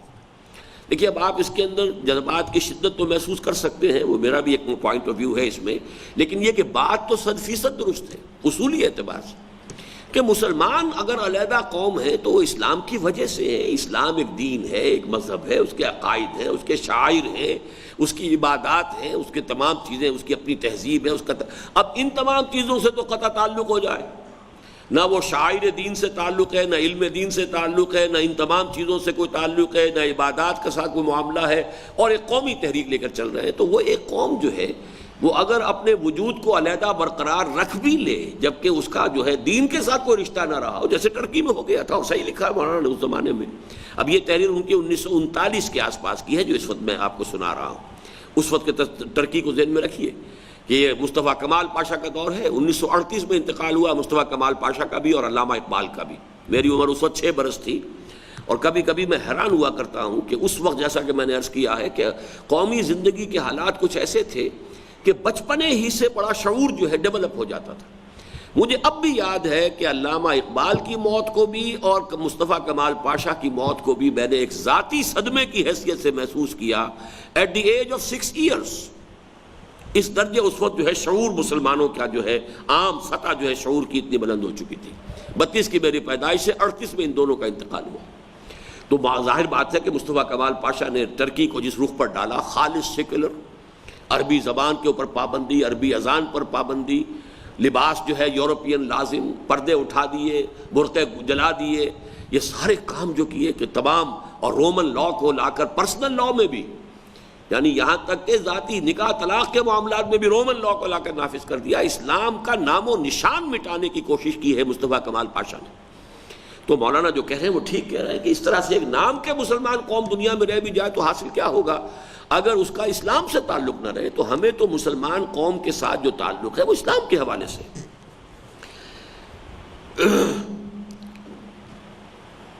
اگر ہندوستان کے مسلمانوں نے دین سے بے بہرہ لوگوں کی قیادت میں ایک بے دین قوم کی حیثیت سے اپنا علیحدہ وجود برقرار رکھا بھی، جیسا کہ ترکی اور ایران میں برقرار رکھے ہوئے ہیں، تو ان کے اس طرح زندہ رہنے میں اور کسی غیر مسلم قومیت کے اندر فنا ہو جانے میں آخر فرق ہی کیا ہے؟ بڑے پیارے الفاظ ہیں آگے. ہیرے نے اگر اپنی جوہریت ہی کھو دی تو پھر جوہری کو اس سے کیا دلچسپی کہ وہ کمبخت پتھر کی صورت میں باقی رہے یا منتشر ہو کر خاک میں رل مل جائے. ہیرا تو جب تک ہیرا ہے، جوہری کو اس کی دلچسپی ہے، اس کی قیمت کو جانتا ہے، سنبھال کر رکھے گا. اگر وہ جوہریت ہی اس کی ختم ہو جائے، وہ ہیرا نہ رہے تو پھر پتھر ہے صرف، تو اس پتھر سے جوہری کو کیا دلچسپی ہے؟ ایک وجہ تو انہوں نے یہ بیان کی کہ اس قومی تحریک کی قیادت ایسے لوگوں کے ہاتھ میں چلی گئی ہے جن کا دین سے نہ علم کے اعتبار سے کوئی تعلق ہے، نہ عمل کے اعتبار سے کوئی تعلق ہے. دوسری وجہ جو ہے، اور یہ اس سے بھی زیادہ اہم ہے، دوسری وجہ یہ تھی کہ میں نے اس تحریک کے اندر داعیہ دینی کے بجائے داعیہ قومی کو بہت زیادہ کار فرما دیکھا. اگرچہ ہندوستان کے مسلمانوں میں اسلام اور مسلم قوم پرستی ایک مدت سے خلق ملت ہے، لیکن قریبی دور میں اس معجون کا اسلامی جزو اتنا کم اور قوم پرستانہ جزو اتنا زیادہ بڑھ گیا ہے کہ مجھے اندیشہ ہے کہ کہیں اس میں نری قوم پرستی ہی قوم پرستی نہ رہ جائے. حد ہے کہ ایک بڑے ممتاز لیڈر کو ایک مرتبہ اس امر کی شکایت کرتے ہوئے سنا گیا کہ بمبئی اور کلکتے کے دولت مند مسلمان اینگلو انڈین فاحشات کے ہاں جاتے ہیں، حالانکہ مسلمان طوائفیں ان کی سرپرستی کی زیادہ مستحق ہیں. اب یہ ہے قوم پرستی کا عالم کہ تم مسلمان ہو تو مسلمان طوائفوں کے ہاں تمہیں جانا چاہیے، تمہارا پیسہ وہاں خرچ ہونا چاہیے، نہ کہ تم اینگلو انڈین فاحشات کے پاس جاتے ہو. اب یہ جو ہے قومی سوچ انسان کی جب اس حد تک پہنچ جائے، حد یہ ہے کہ ایک بڑے ممتاز لیڈر کو ایک مرتبہ اس امر کی شکایت کرتے ہوئے سنا گیا کہ بمبئی اور کلکتے کے دولت مند مسلمان اینگلو انڈین فاحشات کے ہاں جاتے ہیں، حالانکہ مسلمان طوائف ہیں ان کی سرپرستی کی زیادہ مستحق ہیں۔ اس حد کمال کو پہنچ جانے کے بعد اس مسلم قوم پرستی کے ساتھ مزید رواداری برتنا میرے نزدیک گناہ عظیم۔ یہ اسباب ہیں جو مولانا مودودی نے خود اننشیٹ کیے ہیں، خود ان کو معین کیا ہے، ان کے اپنے الفاظ میں ہے، جس کی بنا پر وہ بھی مسلمانوں کی قومی تحریک سے کٹ گئے۔ اگرچہ بہت سے لوگوں کے نزدیک مولانا مودودی کی مسلمانان ہند کی قومی جد و جہد سے کنارہ کشی کا اصل سبب بالکل ذاتی تھا، یعنی اگر قیادت ان کے ہاتھ میں آ جاتی، یہ بات اگر کوئی کہتا بھی ہے تو اس اعتبار سے غلط بھی نہیں ہے کہ اگر قیادت ان کے ہاتھ میں ہوتی تو یہ تو بہرحال دین کے جاننے والے بھی تھے، دین کا علم رکھنے والے بھی تھے، دین پر عمل بھی اس کے شاعر پر بھی عامل تھے، اس لحاظ سے وہ بنیادی سبب ہی ختم ہو جاتا۔ لیکن یہ کہ اس کو کچھ لوگوں نے ان کی نیت پر حملہ کرتے ہوئے یہ کہا ہے کہ یہ صرف ایک پرسنالٹی کانفلکٹ تھا، اور ان کے اندر جو یہ احساس پیدا ہوا کہ قیادت کسی اور کے پاس چلی گئی، انہوں نے جو مسلمانوں کے قومی جذبات کی ترجمانی کی تھی اس امید میں کی تھی کہ وہ مجھے اپنا قائد اعظم بنا لیں گے، مجھے اپنا لیڈر بنا لیں گے، لیکن جب ان کے بجائے کسی اور کو چن لیا تو ان کے اندر کوئی حسد کی بات پیدا ہو گئی، یا یہ چیز، یہ چونکہ میں نیچے دے رہا ہوں اس کا حوالہ، سلیری صاحب انہی کے الفاظ نیچے آ رہے ہیں۔ اگرچہ بہت سے لوگوں کے نزدیک مولانا مودودی کی مسلمانان ہند کی قومی جد و جہد سے کنارہ کشی کا اصل سبب بالکل ذاتی تھا، چنانچہ ان کی ترجمانی کرتے ہوئے متذکرہ صدر کالم نویس صاحب زید سلیری صاحب تحریر فرماتے ہیں، مولانا نے تحریک پاکستان سے اپنی کنارہ کشی کا کبھی کوئی سبب بیان نہیں فرمایا۔ یہاں میں نے بریکٹ میں سوالیہ نشان لگایا ہے کہ یہ تو سوال پیدا ہوتا ہے کہ مولانا نے تو کیا ہے۔ میں نے خود جو ہے ان اس دیباچے سے وہ الفاظ نقل کر دیے ہیں کہ اس قومی تحریک سے میں ان دو وجوہات کی بنیاد پر علیحدہ ہو رہا ہوں، تو یا تو یہ جہالت ہے، لا علمی ہے، اور یا تجاہل عارفانہ ہے کہ ایک مسئلے کو انسان زیر بحث نہیں لانا چاہتا، اس کے خلاف کوئی آرگومنٹ دے گا تو ظاہر بات ہے کہ لوگ دیکھیں گے کہ آرگومنٹ قوی بھی ہے کہ نہیں، وزنی بھی ہے کہ نہیں، تو یہ ہو سکتا ہے کہ لوگوں کی لا علمی سے فائدہ اٹھاتے ہو، اس لیے یہاں صرف سوالیہ نشان میں نے لگا دیا ہے کہ یہ کویسچنیبل ہے یہ بات جو انہوں نے کہی ہے کہ مولانا نے تحریک پاکستان سے اپنی کنارہ کشی کا کبھی کوئی سبب بیان نہیں کیا، لیکن اس کی وجہ بہرحال تھی۔ اب یہ ہے سلیری صاحب کے اپنے رائے میں، اپنے تجزیے میں، اور بعدنا تعمل جو بات معلوم ہو جاتی ہے وہ یہ ہے کہ مولانا نے مسلمانوں کی جداگانہ قومیت کا پرچار اس امید میں کیا تھا کہ وہ اپنی قیادت انہی کو سونپ دیں گے،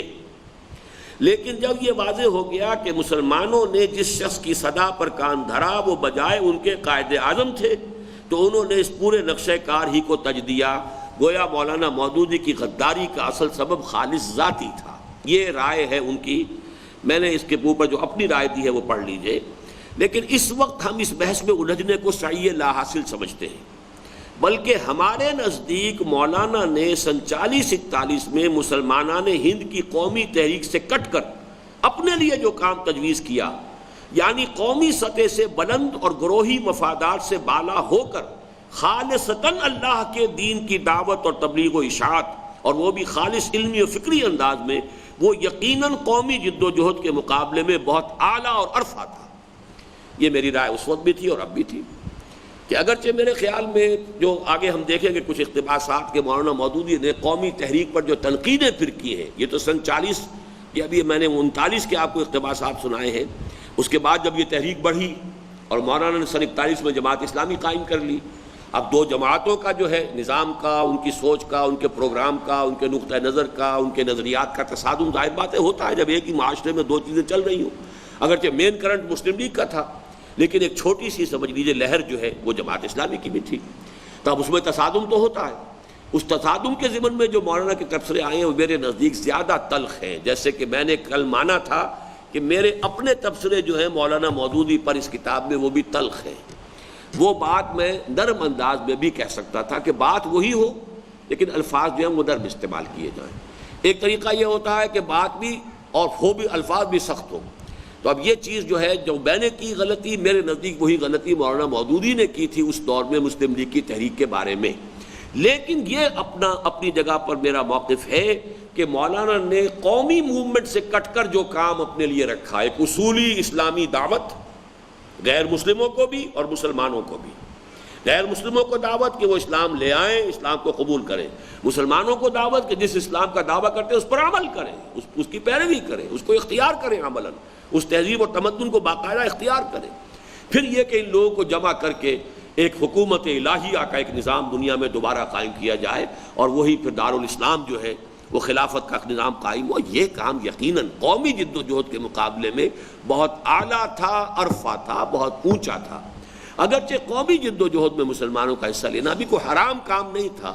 اپنی دنیا کے معاملات کے لیے، اپنے سیاسی حقوق کے لیے وہ بھی کوئی حرام کام نہیں تھا، لیکن یہ کہ درجے ہیں، ایک کام جو ہے وہ جائز ہے اور ایک کام اس سے اوپر ہے کہ جو بہت ہی پسندیدہ ہے، بہت ہی مستحسن ہے، ایک کام اس سے اوپر ہے جو فرض کے درجے میں ہے، جس پر نہ کیا جائے تو گویا کہ انسان کی گرفت ہو جائے گی، محاسبہ ہو جائے گا۔ تو یہ درجے تو ہوں گے۔ پھر نوٹ کر لیجئے، بلکہ ہمارے نزدیک مولانا نے 47-41 میں مسلمانان ہند کی قومی تحریک سے کٹ کر اپنے لیے جو کام تجویز کیا، یعنی قومی سطح سے بلند اور گروہی مفادات سے بالا ہو کر خالصتاً اللہ کے دین کی دعوت و تبلیغ اور اشاعت، اور وہ بھی خالص علمی و فکری انداز میں، وہ یقیناً قومی جد و جہد کے مقابلے میں بہت اعلیٰ و عرفہ تھا۔ تاہم قومی جد و جہد کے نقطہ نظر سے مولانا مودودی کے رخ کی یہ تبدیلی سخت نقصان دہ ثابت ہوئی، یعنی یہ کہ قومی تحریک میں اسلام کا جو پیوند لگنے کی امید ہو گئی تھی، جو کچھ ہوئی تھی اقبال کے ذریعے سے، کچھ عارضی طور پر ابوالکلام کے ذریعے سے ہوئی تھی، لیکن ابوالکلام اس کے بعد جا کر متحدہ قومیت کی بڑی لہر کے اندر جو ہے وہ مل گئے۔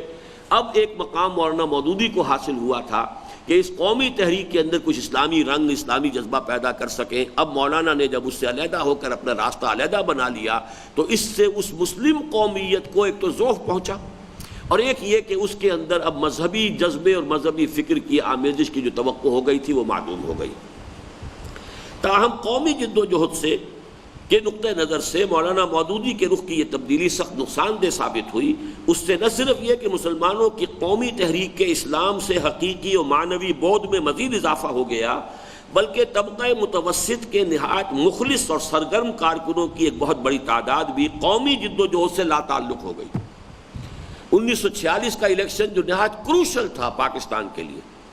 اس لیے کہ اس میں اگر مسلم لیگ جو ہے مسلمانوں کی فیصلہ کن طور پر نمائندہ نہ قرار پاتی تو پاکستان کے بننے کا سوال ہی نہیں تھا۔ اس میں بھی مولانا مودودی اور ان کے ساتھیوں نے حصہ نہیں لیا، ووٹ بھی نہیں دیا، یعنی اس درجے اس کے ساتھ جو ہے وہ علیحدگی رہی۔ ظاہر بات ہے جو لوگ آئے تھے ان کے ساتھ، ان میں مخلصین تھے، جو لوگ آئے تھے انہوں نے دین کو اثر نو اختیار کیا تھا، اپنی زندگی کے اندر اختیار کیا تھا، اپنے طرز بود و باش کو بدلا تھا، اپنے وضع قطع کو تبدیل کیا تھا۔ ان لوگوں کے اندر خلوص اور جذبہ جو ہے وہ بہت تھا۔ وہ میری کتاب جو ہے تحریک جماعت اسلامی، ایک تحقیقی مطالعہ، اس کے جو ایک حصہ ہے کہ جو دور اول سے بحث کرتا ہے، اس کا مطالعہ آپ بھی کیجیے، تو وہ ایک بڑی عظیم تحریک تھی، اس میں کوئی شک نہیں۔ لیکن یہ کہ ہر چیز کا ایک ہے اینگل آف ویو ہے، دینی اعتبار سے وہ کام بہت وقی ہو رہا تھا، لیکن قومی اعتبار سے نقصان دہ ہوا، قومی جد و جہد کے ضعف کا سبب بنا ہے۔ اگر جمعیت علماء ہند اور مولانا ابوالکلام آزاد اور مولانا مودودی یہ بھی اگر یہ سوچنے کے درجے میں، اگرچہ یہ ہمیں منع بھی کیا گیا ہے، ان کلمۃ اللہ تفتح عمل الشیطان، تو اب یہ کہ اس وقت یوں ہو جاتا تو یوں ہو جاتا یہ نہیں کہنا چاہیے، لیکن اپنی بات واضح کرنے کے لیے کہہ رہا ہوں کہ اگر اس وقت یہ قوتیں بھی مسلم لیگ کے جھنڈے تلے ہوتی تو پاکستان کی تحریک بہت زیادہ قوی ہوتی اور بہت بڑا پاکستان، زیادہ مستحکم پاکستان وجود میں آتا، ان دونوں صوبوں کی تقسیم بھی نہ ہوتی،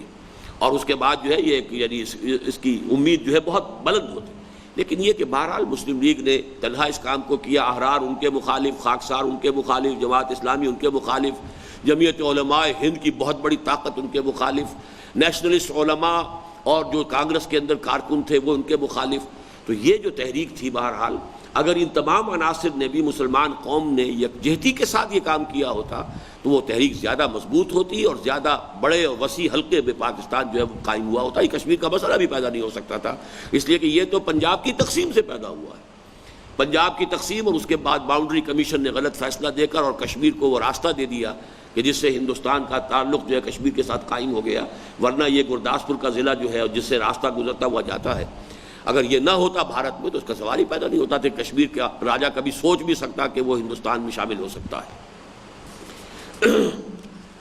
بہرحال 41 سے 47 تک کا عرصہ ہندوستانی سیاست میں حالات و واقعات کی انتہائی تیز رفتاری کا دور ہے، 6 برس۔ دوسری جنگ عالمگیر کے بعد ایک طرف خود انگریز نے یہ محسوس کر لیا کہ وہ اب زیادہ دیر تک ہندوستان میں اپنا تسلط برقرار نہ رکھ سکیں گے. اب یہ بھی بڑے اہم فیکٹرز ہیں، ان کو سمجھنا چاہیے. آزادی ہند جو ہے اور انگریز کا یہاں سے جانا، آیا یہ آزادی کی تحریک نے آزادی حاصل کی ہے یا اس میں کچھ خارجی عناصر زیادہ ان کا اثر ہے؟ اس کو اچھی طرح نوٹ کر لینا چاہیے. میرے نزدیک آزادی ہند کی تحریک، چاہے وہ کانگریس کی تھی چاہے مسلم لیگ کی تھی، یہ ہرگز اس قابل ابھی نہیں تھے کہ ہندوستان سے انگریز کو نکال دیتے. اصل سبب کیا ہوا ہے؟ دوسری جنگ عظیم کے بعد یہ برطانیہ کی سلطنت اتنی کمزور ہو گئی کہ وہ اپنے اتنے آؤٹ لائنگ ایریاز کو کنٹرول کرنا اس کے لیے ممکن نہیں رہا. بہت پھیلا ہوا علاقہ جو ہے، جس سلطنت کے اوپر کبھی سورج غروب نہیں ہوتا تھا، کہاں سے کہاں تک، اس سب کو کنٹرول کرنے کے لیے بھی کوئی طاقت درکار ہوتی ہے. دوسری جنگ عظیم کے دوران جو بھرکس نکلا ہے برطانیہ کا، اب اسے ریکنسٹرکشن کر کے خود اپنے پاؤں پر کھڑے ہونے کے لیے وقت درکار تھا. کجا یہ کہ اتنے آؤٹ لائنگ اور اتنے دور کے دراز کے علاقوں کو جو ہے وہ کنٹرول کر سکے. تو انہوں نے محسوس کر لیا تھا کہ ہم یہ کنٹرول اب زیادہ دیر تک برقرار نہیں رکھ سکتے. دوسری بات جو یہاں نہیں آئی ہے وہ اہم تر ہے کہ سیکنڈ ورلڈ وار سے پہلے امریکہ نان اینٹی تھا، اس کی دنیا میں کوئی حیثیت ہی نہیں تھی. دنیا میں سب سے بڑی طاقت برطانیہ کی تھی. امریکہ تو اپنے ایک خول میں بند تھا. ایک وہ یوں سمجھیے گلوب کے بالکل دوسری طرف ایک ملک ہے، بہت بڑا خطہ زمین ہے، وہ اپنے ہی خول میں ہے، اپنے علاقے میں ہے، ایک ڈیولپمنٹ کر رہا ہے. اس کو ابھرا ہے آ کر دوسری جنگ عظیم میں، اس کے بھی آخری دور میں، جبکہ ان سب کا بھرکس نکل چکا، فرانس کا بھی اور برطانیہ کا بھی. اس کے بعد جو ہے چرچل نے جس طریقے سے کہ للکارا ہے امریکیوں سے، جا کر کہا ہے کہ یہ نہ سمجھنا کہ تم بچ جاؤ گے، اگر ہٹلر نے ہم سب کو ختم کر دیا تو پھر تمہاری باری بھی ہے. اس کے بعد سے وہ امریکی قوم کچھ بیدار ہوئی کہ ہمیں میدان میں آنا چاہیے، اور فیصلہ کن جو معاملہ ہوا ہے،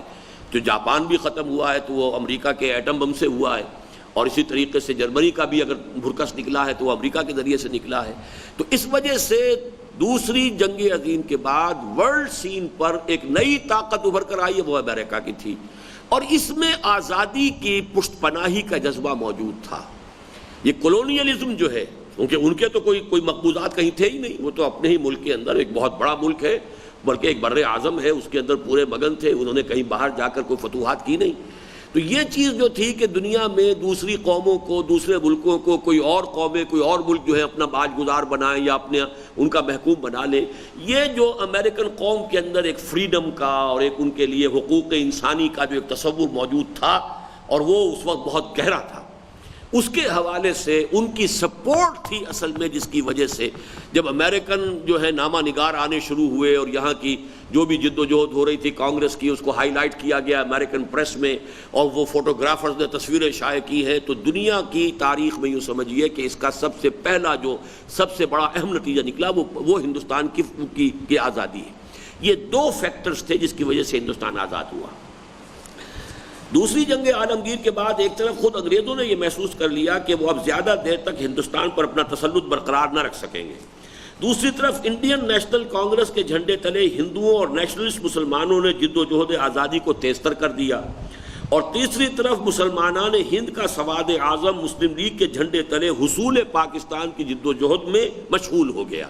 یہ تین فیکٹرز ہیں 41 to 47 6 ایئرز کے معاملے میں، یہ تین جو ہیں اس کے اہم ترین نکات ہیں. اس جد و جہد کے آخری زمانے میں بہت اہم نقطہ اب آ رہا ہے، توجہ سے پڑھیے. جبکہ مسلم لیگ کو اس بات کی ضرورت محسوس ہوئی کہ وہ اپنی اس حیثیت کو بالکل واضح اور مبرہن کر دے کہ وہ اسلامیان ہند کی واحد نمائندہ جماعت ہے اور پوری مسلمان قوم یکسوئی کے ساتھ اس کے جھنڈے تلے جمع ہے. کانگریس کا موقف یہ تھا کہ ہم نیشنل پارٹی ہیں، ہمارے اندر ہندو بھی ہیں، مسلمان بھی ہیں، ہم سیکٹیرین پارٹی نہیں ہے. مسلم لیگ سیکٹیرین پارٹی ہے، اور یہ مسلمانوں کی واحد نمائندہ جماعت ہونے کی حیثیت سے یہ نیگوشیٹ کرنے کی پوزیشن میں نہیں ہے. جبکہ ہمارے ہاں اتنے مسلمان ہیں، اتنے مسلمان قائدین ہمارے ساتھ ہیں، جمعیت علماء ہند ہمارے ساتھ ہے، تو مسلمانوں کی طرف سے اسپوکس مین کی حیثیت سے مسلم لیگ کو حق حاصل نہیں ہے کہ وہ مسلمانوں کی نمائندگی کا دعویٰ کر کے کھڑی ہو جائے. جبکہ مسلم لیگ کا دعویٰ یہ تھا کہ مسلمانوں کی واحد نمائندہ جماعت میں ہوں. اب اس کو ثابت کرنے کے لیے جب تک کہ الیکشن میں اوور ویلمنگ میجورٹی جو ہے مسلمانوں کی مسلم لیگ کے کینڈیڈیٹس کو ووٹ نہ دے، وہ کیسے ثابت ہوگا کہ یہ در حقیقت مسلمانوں کی واحد نمائندہ جماعت ہے. تو مسلم لیگ کو اپنا مقدمہ لڑنے کے لیے جس چیز کی ضرورت تھی وہ یہ تھی کہ وہ اسلامیان ہند کی واحد نمائندہ جماعت ہے اور پوری مسلمان قوم یکسوئی کے ساتھ اس کے جھنڈے تلے جمع ہے، تو اس کے لیے اس کے سوا کوئی اور چارہ کار نہ تھا کہ وہ مسلمانان ہند کے دینی جذبات کو اپیل کرتی اور اسلام سے ان کی محبت اور دلی تعلق کو کام میں لاتی۔ چنانچہ یہی وہ زمانہ ہے جس میں پورا ہندوستان، پاکستان کا مطلب کیا، لا الہ الا اللہ کے نعروں سے گونج اٹھا، اور اسلامی حکومت، اسلام کے اصول مساوات و اخوت، اسلام کا نظام عدل اجتماعی، اسلامی تہذیب و تمدن، اسلامی قانون و دستور کی اصطلاحات کا استعمال مسلم لیگ کے رہنماؤں کی تقریروں میں عام ہو گیا۔ یہ اس زمانے میں قائد اعظم کی تقاریر، ان کے سٹیٹمنٹس، ان کے انٹرویوز، پوچھا گیا پاکستان کا دستور کیا ہوگا، ہمارا دستور 1400 برس پہلے سے طے ہے، قرآن ہمارا دستور ہوگا۔ اب یہ جذبات، اور ہم چاہتے ہیں کہ عہد حاضر میں اسلام کے اصول حریت و اخوت و مساوات کا ایک نمونہ دنیا کے سامنے پیش کریں، اسے لائٹ ہاؤس بنا دے پوری دنیا کے لیے۔ وہ جو ہدایت ہمارے پاس ہے محمد رسول اللہ صلی اللہ علیہ وسلم کی امانت کی حیثیت سے، پھر ہماری تہذیب ہے، ہمارا قانون ہے، ہمارا یہ، اب یہ ساری چیزیں جو ہے، اسلام کا نظام عدل اجتماعی، ان سب کا مسلم لیگ کے لیڈروں میں، چاہے وہ خود سیکولر ذہن کے لوگ تھے، چاہے وہ غیر مذہبی تھے، پریکٹسنگ مسلمان نہیں تھے، چاہے نماز بھی نہیں پڑھتے تھے، لیکن اس کے بغیر بنتی نہیں ہے، بادہ و صاغر کہے بغیر مسلمانوں کو کیسے اپیل کریں، مسلمانوں کو کیسے ووٹ دینے کے لیے، جبکہ کانگریس یہ کرتی تھی کہ مسلمان کو ووٹ دے کر کھڑا کر دیتی تھی مسلم لیگ کے مقابلے۔ مسلم لیگ کا نمائندہ بھی مسلمان ہے، کانگریس کا نمائندہ بھی مسلمان ہے، اب کیجیے کیا کریں گے آپ، وہ بھی مسلمان یہ بھی مسلمان۔ تو جب تک کہ اس چیز کو واضح نہ کر دیا جائے کہ مسلم لیگ اسلام کے احیاء کی علمبردار ہے، جبکہ کانگریس تو ظاہر بات ہے اسلام کی احیاء کی علمبردار تو نہیں تھی، وہ تو آزادی کی تو جد و جہد کی جو ہے علمبردار تھی، لیکن اسلام کا احیاء یہ تو کانگریس کا کبھی بھی مقصد نہیں ہو سکتا تھا۔ تو مسلم لیگ اگر احیائی تحریک کی شکل اختیار نہ کرتی، کم سے کم اپنے سلوگنز کے اعتبار سے، اپنے نعروں کے اعتبار سے، تو پھر کانگریس کے مسلمان کینڈیڈیٹ اور مسلم لیگ کے مسلمان نمائندے کے درمیان فرق کیا تھا؟ وہ بھی مسلمان ہے، یہ بھی مسلمان ہے، بلکہ جمعیت علماء کا مسلمان آتا تھا، وہ داڑھی والا ہوتا تھا، اس کی حیثیت جو ہے زیادہ مسلم ہوتی تھی مذہبی۔ مسلم لیگ کا نمائندہ جو آ رہا ہے وہ کلین شیو ہے، وہ کوئی نواب زادہ ہے یا کوئی کہیں کا زمیندار ہے، کوئی بڑا فیوڈل لارڈ ہے، وہ اکثر و بیشتر اس طرح کے لوگ تھے۔ اس لیے یہ ناگزیر وقتی ضرورت تھی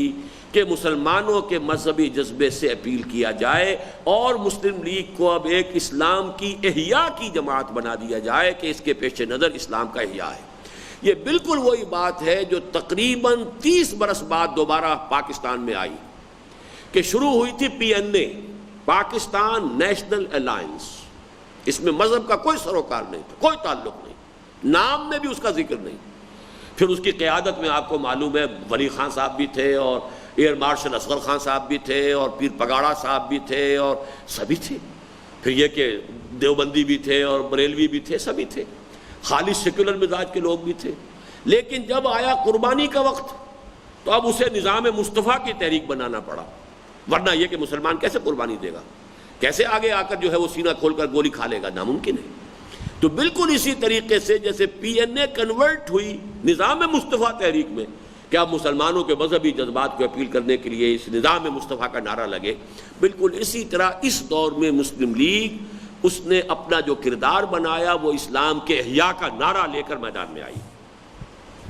گویا اس دور میں تحریک مسلم لیگ مسلمانوں کے صرف قومی مفادات کے محافظ ہی نہیں بلکہ دین کے ساتھ ان کی محبت اور اسلام کے ساتھ ان کے قلبی تعلق کا مظہر بھی بن گئی۔ اب یہ چیز بھی آ کر مسلم لیگ میں شامل ہو گئی کہ مسلمانوں کی جو مذہب سے جو جذباتی محبت ہے وہ بھی گویا کہ اس کو بھی اب اس زبان جو عطا کی ہے اس کو بھی جو ترجمانی کر رہی ہے وہ مسلم لیگ کر رہی ہے۔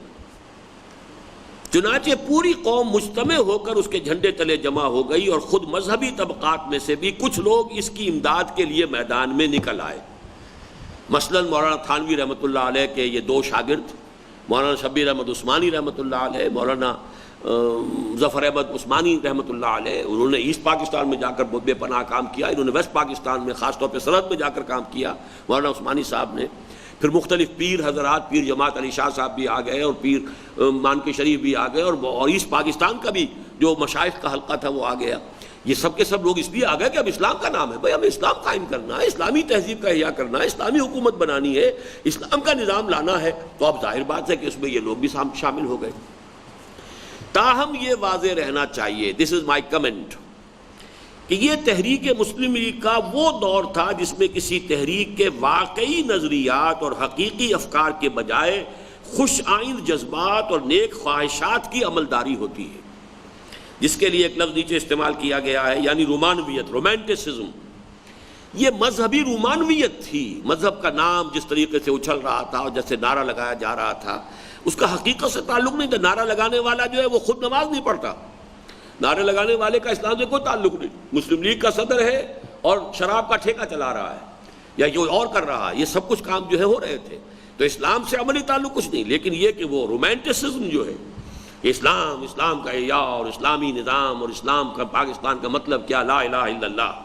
تو یہ جو ہے نیک خواہشات کی عملداری ہوتی ہے۔ اس دور کی کہی سنی باتوں پر کسی مستحکم تعمیر کا خیال باندھنا ایک بچگانہ خواہش سے زیادہ کچھ نہیں ہوتی۔ اگر آپ سمجھیں گے کہ اس کی بنیاد پر کوئی تعمیر ہو سکتی، تعمیر نہیں ہو، جو جیسا کہ نہیں ہو سکی، بالفعل نہیں ہو سکی، پاکستان بن گیا، اسلام نہیں آیا۔ خود مولانا مودودی اس دور میں قومی زندگی کے مجدھار سے دور بیٹھے عمرانیات کے ان اٹل اصولوں کا درس دیتے رہے کہ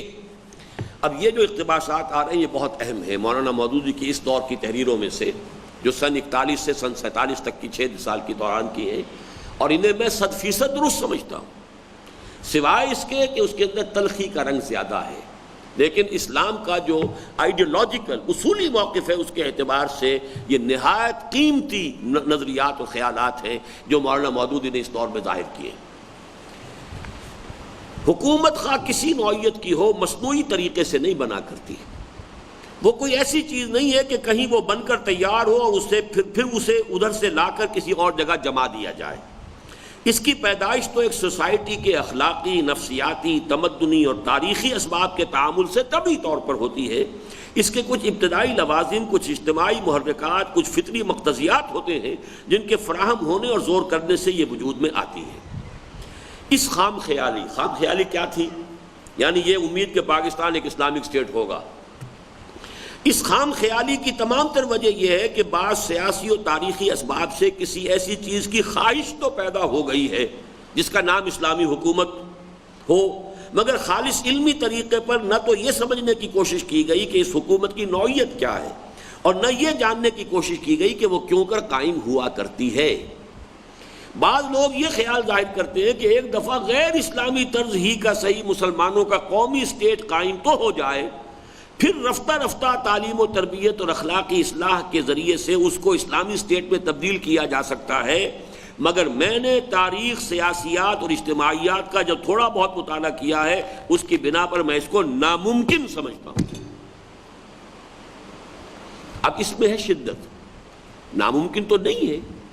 اس لیے کہ اسلامک اسٹیٹ اگر قومی اسٹیٹ قائم ہو جائے، یوں آپ کہہ سکتے ہیں کہ اس سے کوئی ہمیں آسانی حاصل نہیں ہوگی۔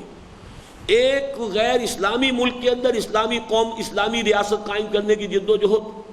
ایک مسلمانوں کے قومی ملک کے اندر، قومی حکومت کے اندر جد و جہد میں کوئی بنیادی فرق نہیں ہے۔ یہ کہنا تو صحیح ہے، 100% صحیح ہے، اس لیے کہ اسلامی حکومت قائم کرنے کے لیے تو پھر وہی بات کرنی پڑے گی کہ یہ مسلمان قوم جو ہے اس میں ایمان بھی ہے کہ نہیں، اسلام پر عمل بھی ہے کہ نہیں، اسلامی اخلاق بھی ہے کہ نہیں، اسلامی کردار بھی ہے کہ نہیں، ان کی اپنی گھر کے اندر کی زندگی اسلامی ہے کہ نہیں۔ جب تک پہلے ان کو نہ بنایا جائے، پھر وہ لوگ جمع ہوں اور پھر وہ باطل کے خلاف جہاد کریں، اس کے بغیر تو اسلامی حکومت قائم نہیں ہو سکتی۔ تو چاہے وہ مسلم اکثریت کا علاقہ ہو لیکن ہے خالص قومی اسٹیٹ، اور چاہے یہ کہ وہ غیر مسلم اکثریت کا علاقہ ہو جہاں مسلمان رہتے ہیں، بات تو ایک ہی ہے۔ برابر کہہ دینا تو میرے نزدیک صحیح تھا، لیکن یہ کہ ناممکن ہے تو یہ تو بات غلط ہے۔ آخر عرب کے معاشرے میں غالب کافرانہ اور غالب مشرکانہ نظام میں اگر محمد رسول اللہ صلی اللہ علیہ وسلم نے اسلامی حکومت قائم کر دی تو ایک مسلمانوں کی قومی ریاست کے اندر بھی جد و جہد وہی کرنی پڑے گی۔ یہ بات اپنی جگہ ہے، راستہ وہی اختیار کرنا پڑے گا، کٹھن منزلیں ساری وہی طے کرنی پڑیں گی، لیکن ناممکن کا لفظ جو ہے وہ در حقیقت وہ ان کے جذبات کی شدت کو ظاہر کر رہا ہے۔ وہی بات کہ بات صحیح ہے لیکن اس پہ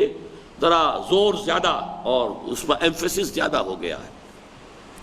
اور پھر جوں جوں قومی تحریک زور پکڑتی چلی گئی اور پوری مسلمان قوم کو اپنے دامن میں سمیٹتی چلی گئی، ان کی تنقیدیں بھی تلخ تر ہوتی چلی گئیں، یہاں تک کہ ان میں نفرت و حقارت کی آمیزش بھی ہو گئی۔ چنانچہ اپریل 1947 میں ٹونک میں انہوں نے دو ٹوک الفاظ میں یہ فرما دیا، یہ صنعت لفظی کہلاتی ہے، ٹونک میں دو ٹوک الفاظ، یہ جو اس کا صوتی جو آہنگ ہے اس کو دیکھیے۔ ٹونک ایک وہ ریاست تھی مسلمانوں کی، مسلمان ریاست تھی، وہاں مسلمان اجتماع ہوا تھا جماعت اسلامی کا اپریل 47 میں۔ اسلام کی لڑائی اور قومی لڑائی ایک ساتھ نہیں لڑی جا سکتی، یہ یوں سمجھیے بڑا کیٹیگوریکل ایک سٹیٹمنٹ ہے جو مولانا نے وہاں دیا۔ اور یہ لوگ ہندوستان کے ایک ذرا سے کونے میں پاکستان بنانے کو اپنا انتہائی مقصد بنائے ہوئے ہیں، لیکن اگر یہ فی الواقع خلوص قلب سے اسلام کی نمائندگی کے لیے کھڑے ہو جائیں تو سارا ہندوستان پاکستان بن سکتا ہے، لیکن وہ کس طریقے پر؟ طریقہ وہ نبوی ہوگا، اس کے طریقہ کار کی جو کوئی بحث جو ہے وہ بعد میں ہمارے اس مطالعے میں انشاءاللہ مزید آ جائے گی۔ بہرحال اس پر جو میرا تبصرہ ہے وہ پڑھ لیجئے۔ سارے ہندوستان کا پاکستان بننا تو تقدیر الہی میں نہ تھا، لیکن حقیقت یہ ہے کہ یہ بھی اللہ تعالیٰ کے خصوصی فضل و کرم ہی سے ہوا کہ اگست 1947 میں پاکستان جیسا کچھ بھی ہے عالم وجود میں آ گیا۔ اور یہ جب میں لکھ رہا تھا تو ابھی پاکستان دونوں خطوں والا موجود تھا، 1967 کا مضمون ہے میرا یہ، جیسا کچھ بھی ہے اس وقت تک وہ برقرار تھا، انٹیکٹ تھا، ایسٹ پاکستان ویسٹ پاکستان دو خطوں پر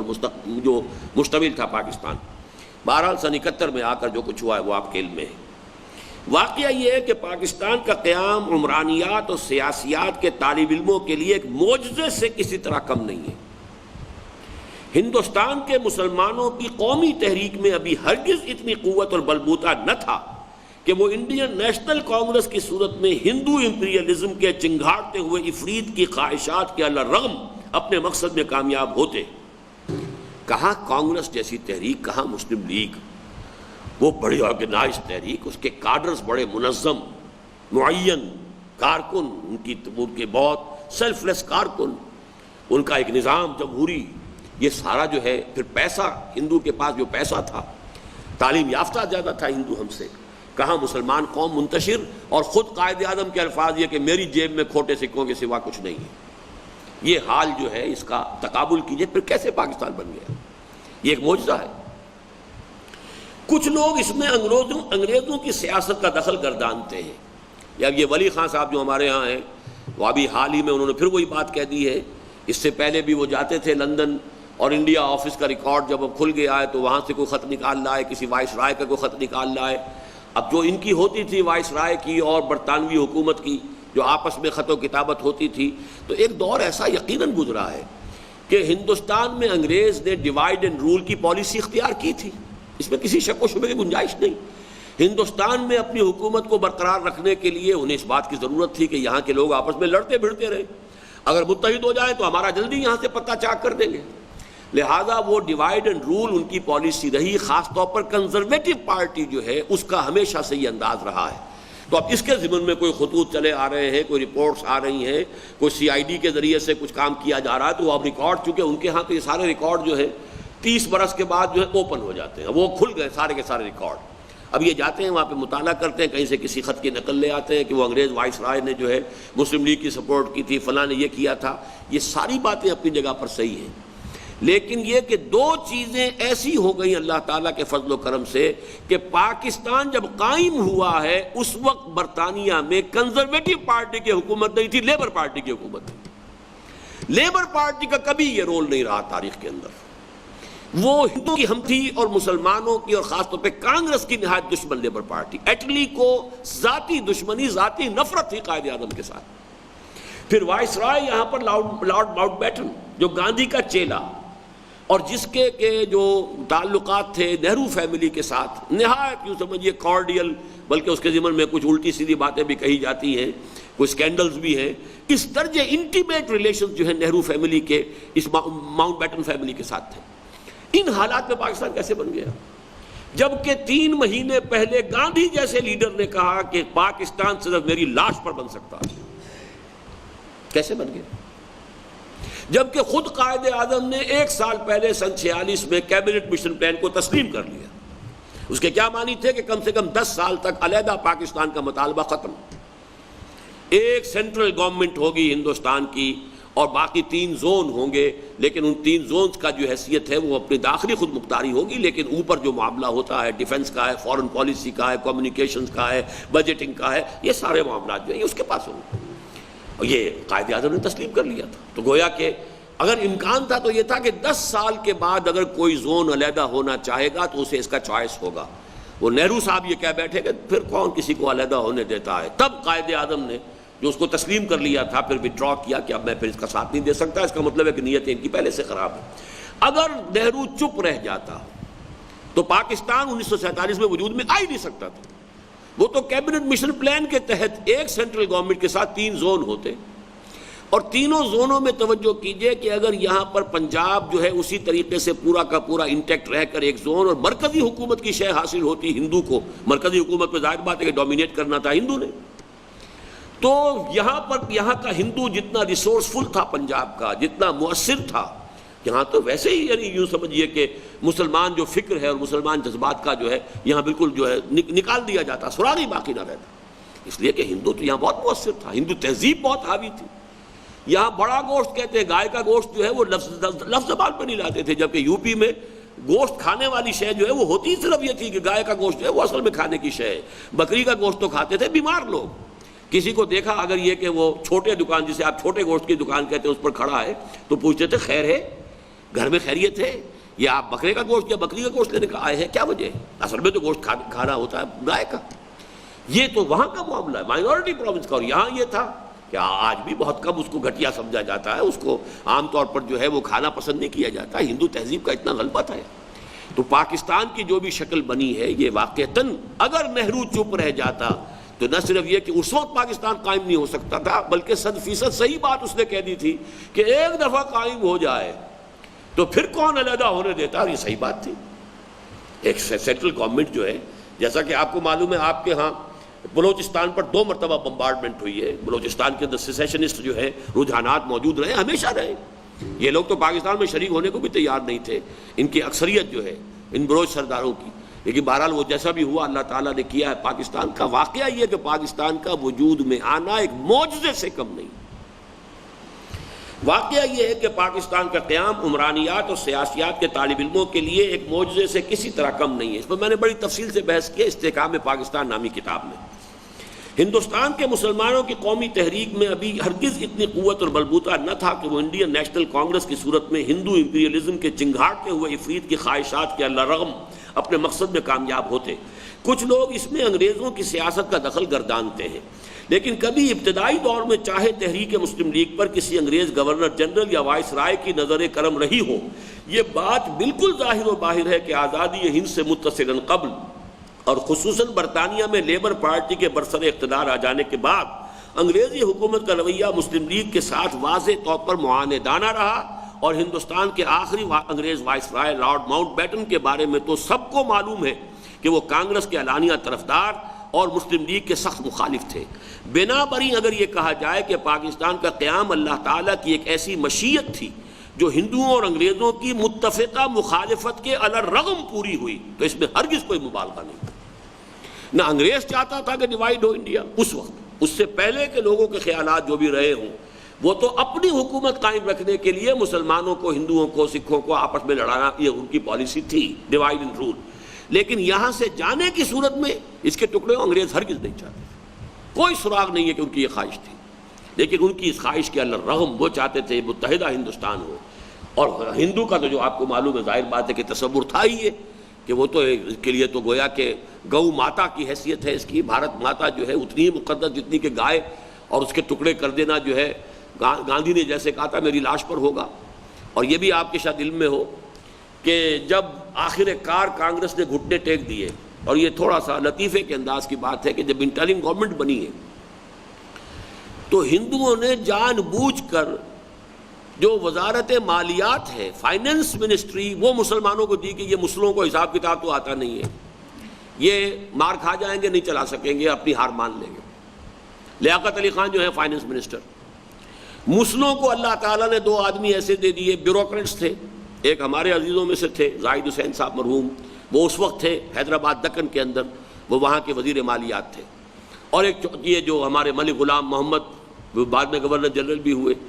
یہ یوں سمجھیے. پھر چودھری محمد علی جیسا آدمی بھی سیکریٹریٹ کے اندر موجود تھا. انہوں نے لے کر اور اس طریقے سے اس کو چلایا ہے اور بجٹ پیش کیا ہے کہ ہندو دنگ رہ گئے. اور باقی ساری منسٹریز کا ناطقہ بند کر دیا کہ کوئی چپڑاسی بھی کہیں ملازم رکھنا ہے تو جب تک سینکشن نہ آئے اس وہ فائننس منسٹری کی چپڑاسی بھی نہیں رکھ سکتے. تنگ آ گئے جس کو کہتے ہیں, ناک میں دم جب کر دیا انہوں نے, تو تب تنگ آ کر کہا ہے نہرو نے اور پٹیل نے کہ اب کسی طرح ہو دفع کرو ان کو اور ملک تقسیم کرو, یہ ہمارے ساتھ جو ہے ان کا معاملہ نہیں ہو سکتا. لیکن ان میں یہ جرت نہیں تھی کہ گاندھی کے سامنے جا کر کہہ سکتے کہ ہم ڈویژن آف انڈیا آمادہ ہو گئے. They approached Mount Batten. You go اور کنونس کرو. باپو کے ساتھ ہماری جرت نہیں ہے کہ باپو کے سامنے جا کر ہم یہ کہہ سکیں کہ ہم ہندوستان کی تقسیم پر رضامند ہو گئے. We don't have the courage. Mountbatten گیا ہے, اس نے جا کر گاندھی کو پھر جس طرح سے بھی ہو سکا ہے راضی کیا ہے کہ ٹھیک ہے اس وقت اس کے سوا چارہ کار نہیں ہے. باقی اور کیا کچھ پٹیاں پڑھائی ہوں گی کہ بہت جلدی یہ ختم بھی ہو جائے گا اور یہ معاملات چلنے والے نہیں ہیں. لیکن اس وقت صورتحال ایسی بن گئی ہے کہ اس کے سوا چارہ کار نہیں ہے. اس لیے کہ انڈین جو آرمی تھی, برٹش آرمی, اس کے اندر مسلمان بھی بہت بڑا عنصر تھا مسلمان فوجیوں کا. اب یہ صورت اس حد تک پہنچ گئی ہے کہ ایک سول وار جو ہے بڑی شکل کے اندر یہاں ہو سکتی ہے. اس کے سوا اب چارہ نہیں ہے کہ تقسیم کو قبول کر لیا جائے. تو گاندھی سے تقسیم ہند کو منوانے کی جرت نہ نہرو میں تھی نہ پٹیل میں تھی. یہ کام کروایا ہے. یہ فریڈم ایٹ مڈ نائٹ, ایک فرینچ اور ایک امریکن آتھر کی یہ کتاب جو ہے 700-800 صفحے کی کتاب ہے, بہت ریویلنگ کتاب ہے. اس کتاب کو پڑھنے کی ضرورت ہے کہ معلوم ہو کہ کس طریقے سے یہ معاملات میں. میرے نزدیک یہ جو حالات و واقعات میں نے گنوائے ہیں, نہرو چپ رہ جاتا پاکستان نہ بن سکتا, یا کوئی اور سبب ہو جاتے. اگر یہ فائننس منسٹری نہ ملی ہوتی مسلمانوں کو تو بھی شاید پاکستان وجود میں نہ آتا, وغیرہ وغیرہ. لیکن یہ سب ہیں ہمارے اس دنیا کے اسباب ظاہری. اصل جو سبب ہے وہ کیا ہے کہ تاریخ میں بہت کم ایسا ہوا ہوگا کہ یوں سمجھیے کہ کم و بیش ہندوستان میں مسلمان اس وقت 10 کروڑ تھا, اور اس جماعت, اس کی ایک نمائندہ جماعت نے جس طریقے سے کہا کہ ہم چاہتے ہیں کہ اسلام کا بول بالا ہو, اور دعائیں مانگی. کیونکہ میں تو خود کارکن تھا مسلم فیڈریشن کا,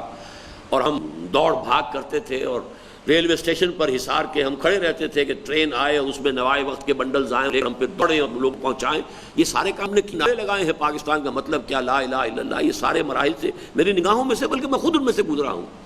تو یہ جو جوش و خروش تھا اللہ تعالیٰ کی طرف سے, اس کی سنت ثابتہ یہ ہے کہ کوئی قوم اگر اتنے بڑے پیمانے پر کوئی وعدہ کرے تو پھر حجت قائم کرتا ہے اللہ ان پر کہ لو جو تم مانگتے ہو وہ ہم دے رہے ہیں, فَنَنْظُرَ كَيْفَ تَعْمَلُونَ, اب ہم دیکھیں گے تم کرتے کیا ہو, اپنا وعدہ پورا کرتے ہو یا اپنی وعدہ خلافی کرتے ہو.